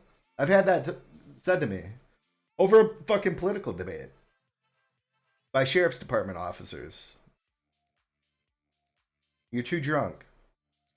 You don't make sense. You don't agree with my opinion on these things. Therefore, I'm going to use my force to silence you. Or in this case, because she's not willing to put out her cigarette, which I think she's fine doing, I'm going to pull you out of the car because I can't exercise my force to make you do what I want you to do. I'm going to pull you out of the car because I'm virtue signaling that I'm a nice police officer. I'm a nice police officer. I'm not racist. I'm not racist because I'm only giving you a warning. Even though that warning is based on bullshit fucking evidence. Like, she's moving out of your way. Why is she moving out of your way? Maybe because she's experienced this fucking fallacy of your power. She understands that if she doesn't, she's apt to fucking, I don't know, get ran off the road, whatever it may be. She just doesn't want to intersect with you at all. And you force the confrontation. Done on police brutality are so unsettling, and it enrages me. So jump in. Let me know what you guys think. Yeah, it's kind of like similar to when a mother is mad at a kid about to give him a spanking, not an officer who has rules and protocols that they're supposed to follow. And I was under the assumption that any sort of weapon is to stop violence. Not just, but we've seen in a video, we saw an officer pull out an actual gun because someone was running away from him. That happened in North Charleston. Yeah. And we saw here an They'll officer shoot you. pull out a taser and point it at someone because she wasn't following the rules. Not because she was attacking him, not because she was a danger to herself or others, but because she wasn't doing what he said to do. And so he threatened to physically harm her because she wasn't listening to him. And that doesn't seem, yeah. And then later received support from his bureau. So we see Right. that. And that's the other problem. We see in that video. That's the other problem. You have this fucking echo chamber of police supporting police, and if you don't fall in with that echo chamber, you're seen as an outsider within the police force. You're seen as the problem, not somebody who's speaking out against injustice. And this sort of like echo chamber mentality is totally toxic for the police force, but it's totally common. Great, I mean, this video really needs, for people who don't understand how white privilege works, this video would be a great starter course for It's them, not a right? fucking white privilege thing. When you look at someone like Sandra Bland, who's clearly distrustful of the police in that video, there's obviously a good reason for it. There's obviously a clear reason that she has to be distrustful of the police when they're sticking a taser in her face. It's not a white and black thing, though. I mean, I understand disproportionately black people are at least exposed to that sort of thing on a day-to-day, but it is prevalent whether you're black, whether you're white. Anyone who has power over you, unelected official, all you have to do is be essentially hired by somebody. Anybody who wields that power, there's a problem inherently. But the issue is that they don't come out and speak out against the problematic cops. This is what puts their lives in danger. Yes. This is what makes people not believe when a police officer says, I feared for my life. These videos like this. I'm sorry to interrupt you because you're right. No, it's a good The problem is that they don't. Feared for his life. Why? This is a bad guy, and I'm speaking out against. It's like the whole Adham thing. Johnny Wicked, she has this rule in her chat. If you're gonna call somebody a douchebag, you have to qualify that with some data. You said this, you said that, you did this, you did that, whatever it may be. I think that should have definitely apply to police officers. If you're gonna say that you feared for your life, qualify that with some data or some, something. To give up his right to practice as a trooper or cop in the state of Texas, though. Yeah, so he moved to a different state, and now he's a police officer somewhere else. And he probably used his previous policing record as a positive thing to get him hired in a different location, which is ridiculous. You should carry all of this shit nationwide. How did this tape come about? Well, investigators discovered video of Bland's 2015 traffic stop confrontation with this state trooper on her cell phone 2 months after her death, but never informed the public of its existence. Why? Why did they not inform the public of its existence? And then finally, I want to read a quote from the Bland family attorney. His name is Cannon Lambert, and he says, so if the video showed that he had no basis of being in fear of his safety and he lied about that, then you would think prosecutors would be using that video. Right. It speaks to another issue. So judges and police officers in contact on a daily basis, they develop relationships. They develop relationships with prosecutors as well. These people's jobs depend on the other person that is doing their job, but they should be separated.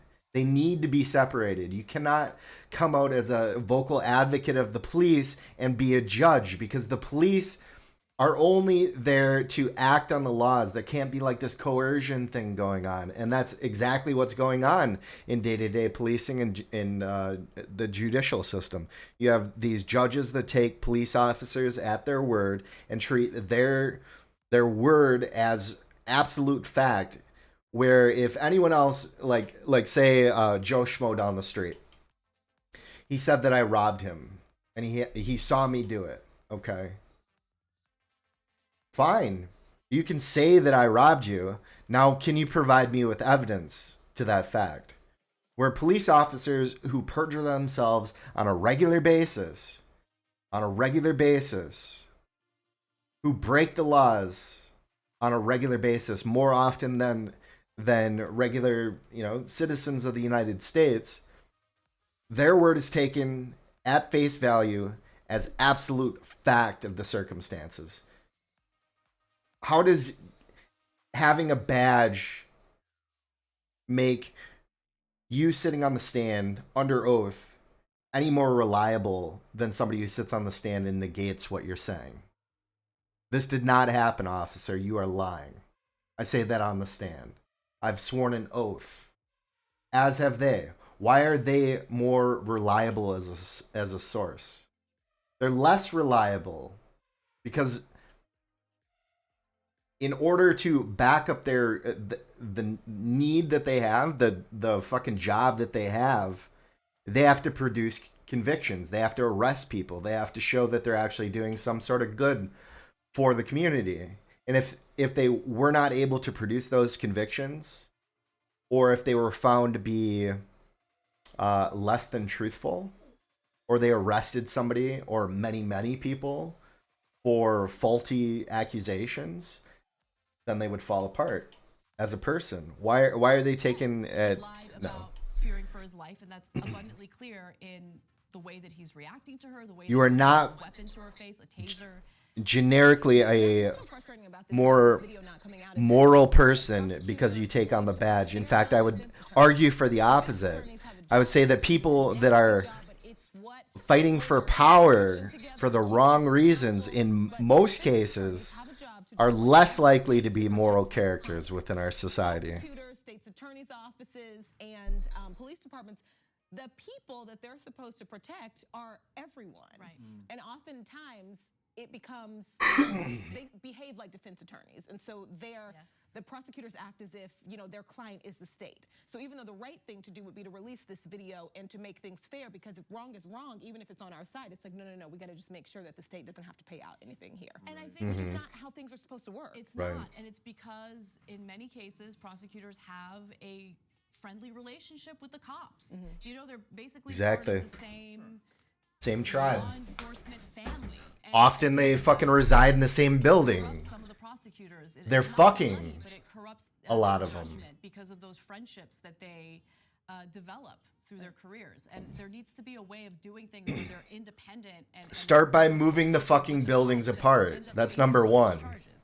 I think people who are, you mentioned that they're obviously good cops, and we all know that, and that's true. But I think people who are in the police force right now or moving in that direction, county jail, courtrooms, and the police office, particularly people of color, have for the tend to be and often like state, like your for example, your WIC or your food stamps building is built into the police state, or the police, the jail or prison or whatever it may. Well, prison's not so often, but. The TYT Plus app is now available on iOS and Android. Download to get more TYT content. All right. TYT.com/. I gotta take a short break. Hope you guys are enjoying the commentary. Be sure to leave a like, subscribe, follow me on twitch.tv/Qbucks, also on YouTube, also on Mixer, all the same thing, /Qbucks. On Twitter, Facebook. Facebook is kind of crappy. I haven't invested too much time into that. We're going to take a short break, and I'll be back. We'll check out some more political videos, get some commentary in for you guys. Come on now. Joe Biden, who is currently the front runner for the Democratic Party, has said that he will reject contributions from lobbyists and corporate PACs. But The Intercept has uncovered some new information, some new intel that indicates that he is getting a little bit of help from one PAC, and it was the Political Action Committee that he founded himself back in 2017. Biden founded American Possibilities in 2017 to support Democrats in the midterm elections. The group took about $29,000 in donations from federal lobbyists and $5,000 from a PAC affiliated with Masimo, a medical device company.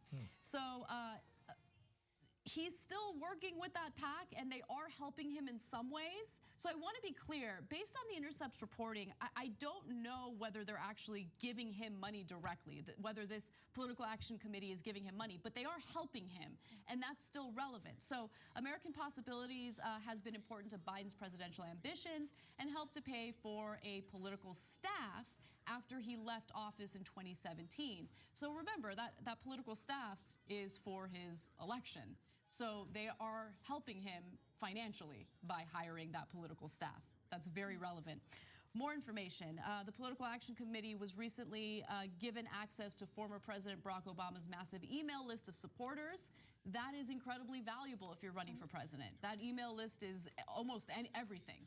So Biden has been given access to that. And just to give you some more information on American Possibilities, they have taken in lobbying money from all sorts of people, the private healthcare industry. I'll give you some more specific details in just a second. But apparently there is a line that can be crossed, and the Political Action Committee returned a $5,000 donation in December from 21st Century Fox. Then that's the parent company of Fox News. So maybe that's the reason why they decided to reject that money. But nonetheless, there is a Political Action Committee that is helping Biden, and I think it's relevant for everyone to know about it. I look at the numbers. At 5,000 doesn't seem like a lot. So that 21st Century Fox, that's the most they could send them. Is that a law? Is that the maximum, or that's all they had? Well, I mean, because Fox. Well, they were too busy making settlements to sexual harassment. Yeah, there's that. I know. Yeah, right. Yeah. Well, Citizens United made it possible for political action committees to give, unlimited money to politicians. I don't know why they only gave $5,000. I'm not entirely sure, but what I We can are say back. is that it doesn't take much to corrupt politicians. Well, absolutely. I mean, listen, the whole point, I mean, obviously, it's very hard to get a politician in power without some sort of corruption or owing somebody something somewhere. Right. The bigger thing for me that I found that was... Imagine you're AOC. Somebody calls you up. They say, okay, we're going to throw you a little benefit. I love your message. We're going to throw you a benefit. It's going to be $5,000 a plate. And, you know, we're going to give it all to you. No strings attached. Okay. AOC, she takes this opportunity to do some fundraising. She raises, let's say, $100,000. Okay. This person cuts the check, sends her on her way. Next year, AOC is in Congress. This person calls her up. We're going to throw you another fundraiser, but I've got some friends that want to talk to you. Okay, so we've built up this this idea that automatically, you know, there is something owed. There's always going to be something owed. If you're doing work, you automatically assume that there's going to be something owed, unless it's, you know, small donations, that sort of thing. I'm not even all for what what Bernie is doing with the unions. I feel like if you're raising money from a union, you're giving too much power to the heads of the union. You're giving too much power to a single entity. And favors are going to be owed. And those don't necessarily mean that, like, okay, you're going to not work on a particular piece of legislation, or you're not going to push for a particular narrative, or, you know, it doesn't necessarily have to be spelled out like that. But let's say in this AOC hypothetical, you know, there's 3 individuals that were at the original dinner. They each basically donated $5,000 a piece to her, and they're planning on potentially donating another, you know, $15,000 in between the 3 of them. When she goes to sit down, they start talking about things. They talk about, you know, particular problems that they have within their area, whatever it may be. Those voices have more impact than the individual individual that worked to elect her. She's probably never heard most of her constituents' voice in real life, right?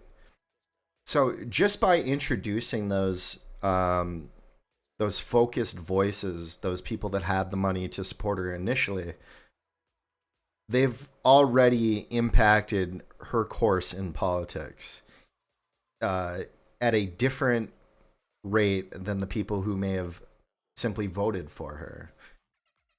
This is a small example of the problem that I see. Let's talk about it a little bit more with YT. Or not YT. The fact that they were saying when these YT.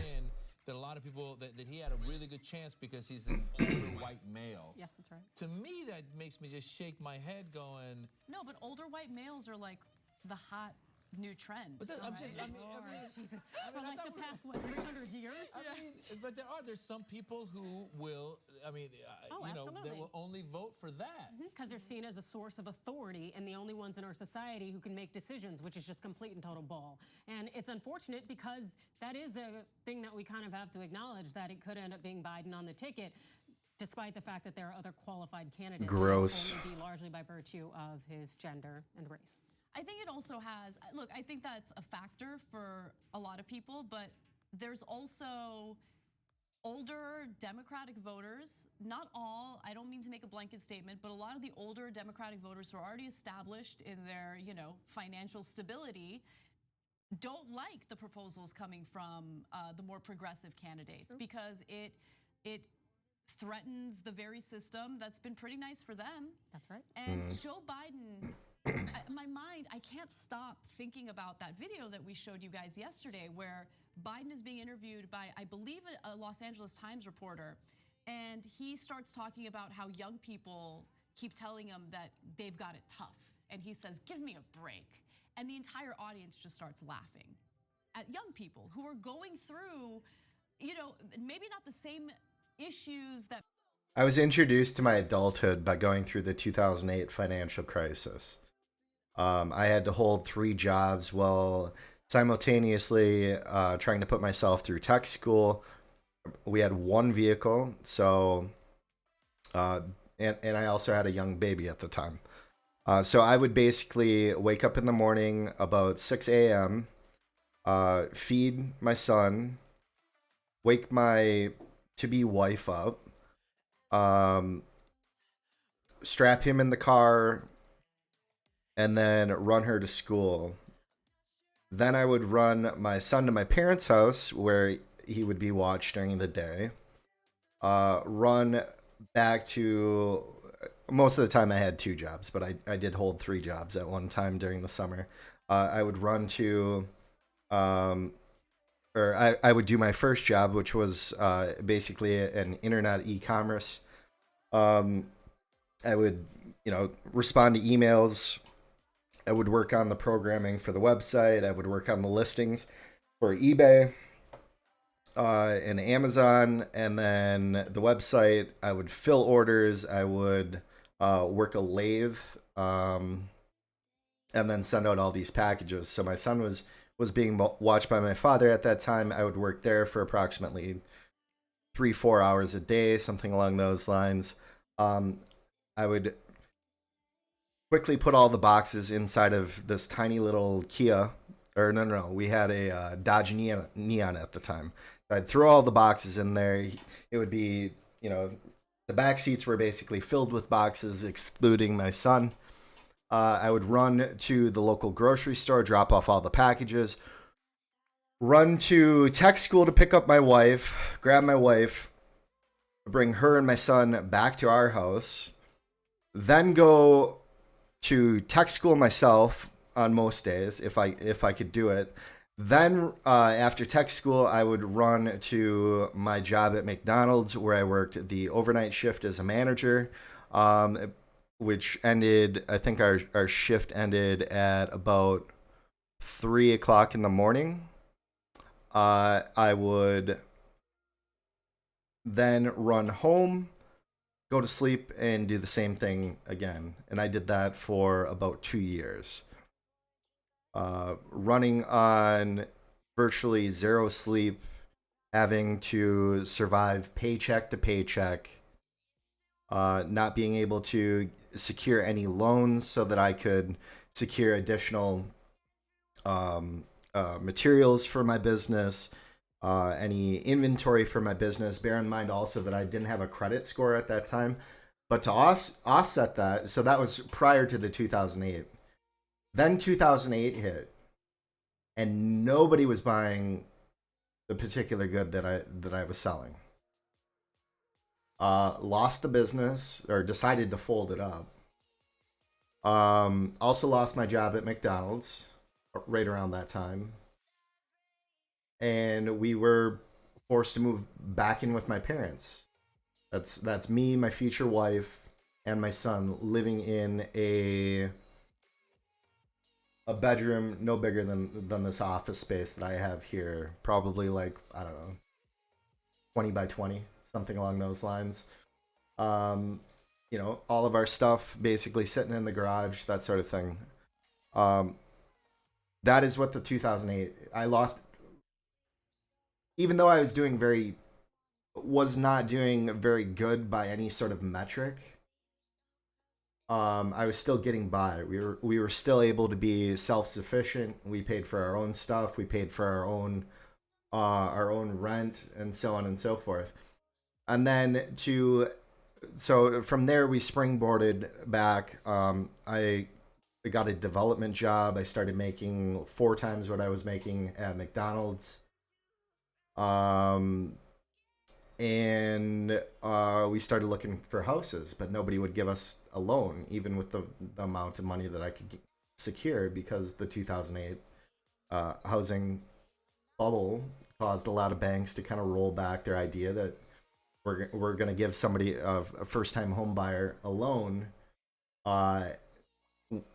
because I could only show, like, you know, a year's worth of this income. I didn't have anything to really back it up historically.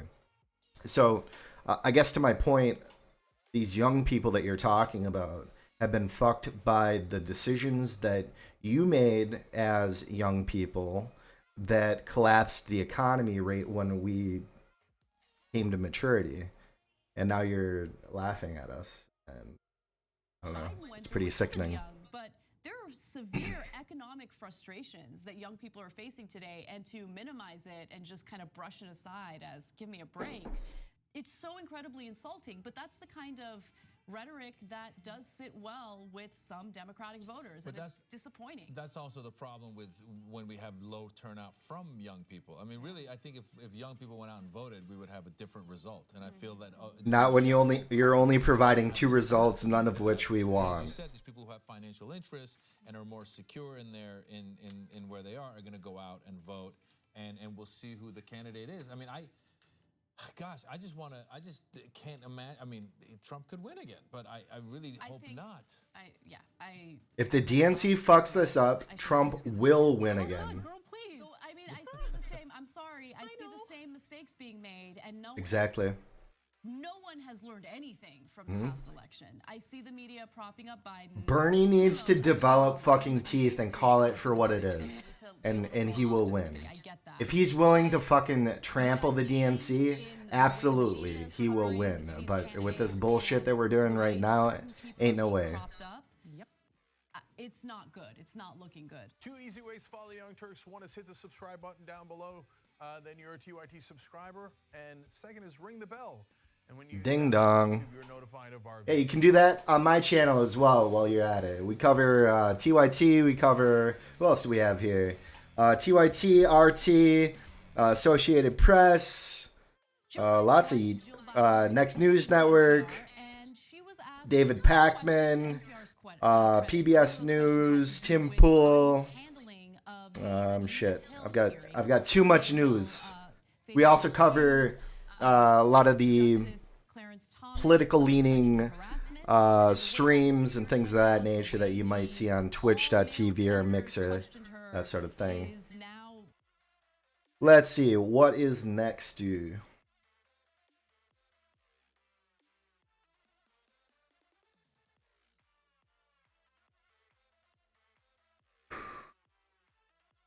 People are lying about the 2020 Democratic polls. Yep, we already pointed that out. Trump's advisors quit as he wrecks the economy. Pakman and Tim Pool, we already saw that earlier on today. Or this is different. This is a debate.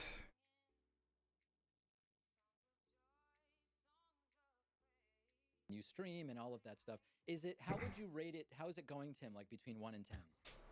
It's going really bad. That's really promising for me, man. Just starting. Yeah, it's not, I don't know if it's working.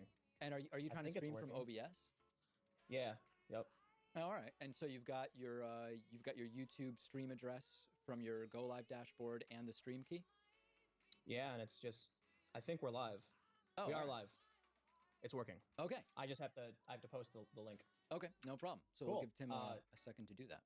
Well, yeah. You know, say what you want to say about whatever while I.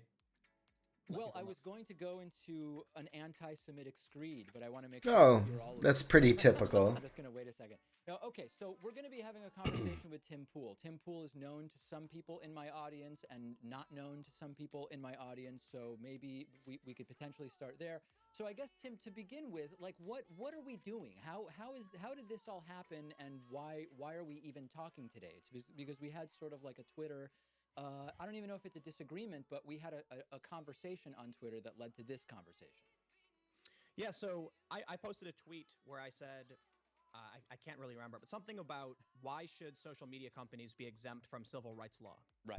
And then you responded. Is he using a cardboard separator for his background? Right. I responded. I don't know exactly what the thread was, but it was essentially, for me, the issue comes about, for one, with the constant talk of censorship on social media and the idea that these platforms have become so powerful they're actually influencing elections. Yes. So we shouldn't let private companies just do whatever they want. But specifically, There was a story from Motherboard where the lead of the story kind of buried an important issue. It said that Twitter won't use an algorithm to remove white nationalists because it might get Republicans. Right.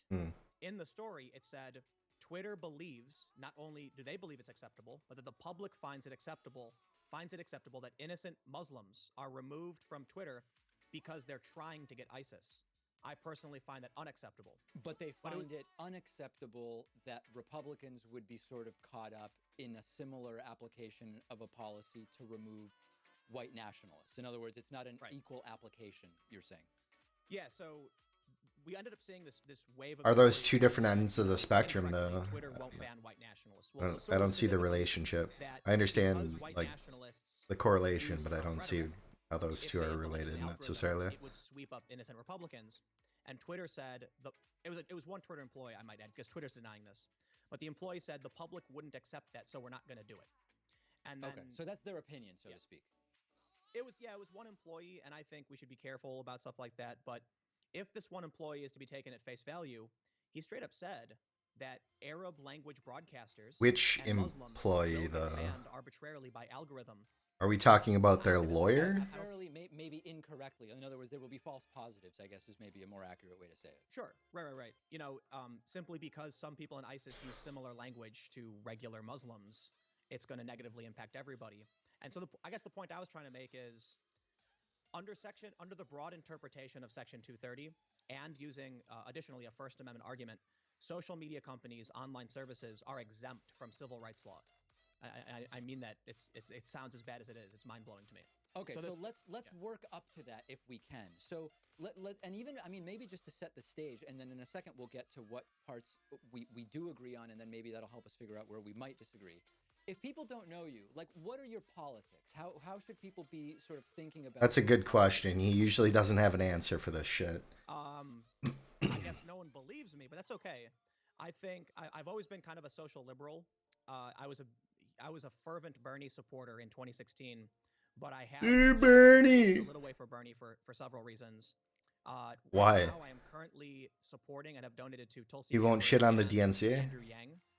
I'm with I am very Gabbard. Anti-democratic establishment, and admittedly, I am not, like, when it comes to I think for your audience, I've made maybe like 2 to 5% of my videos directly at Trump and about what Trump has done. Okay.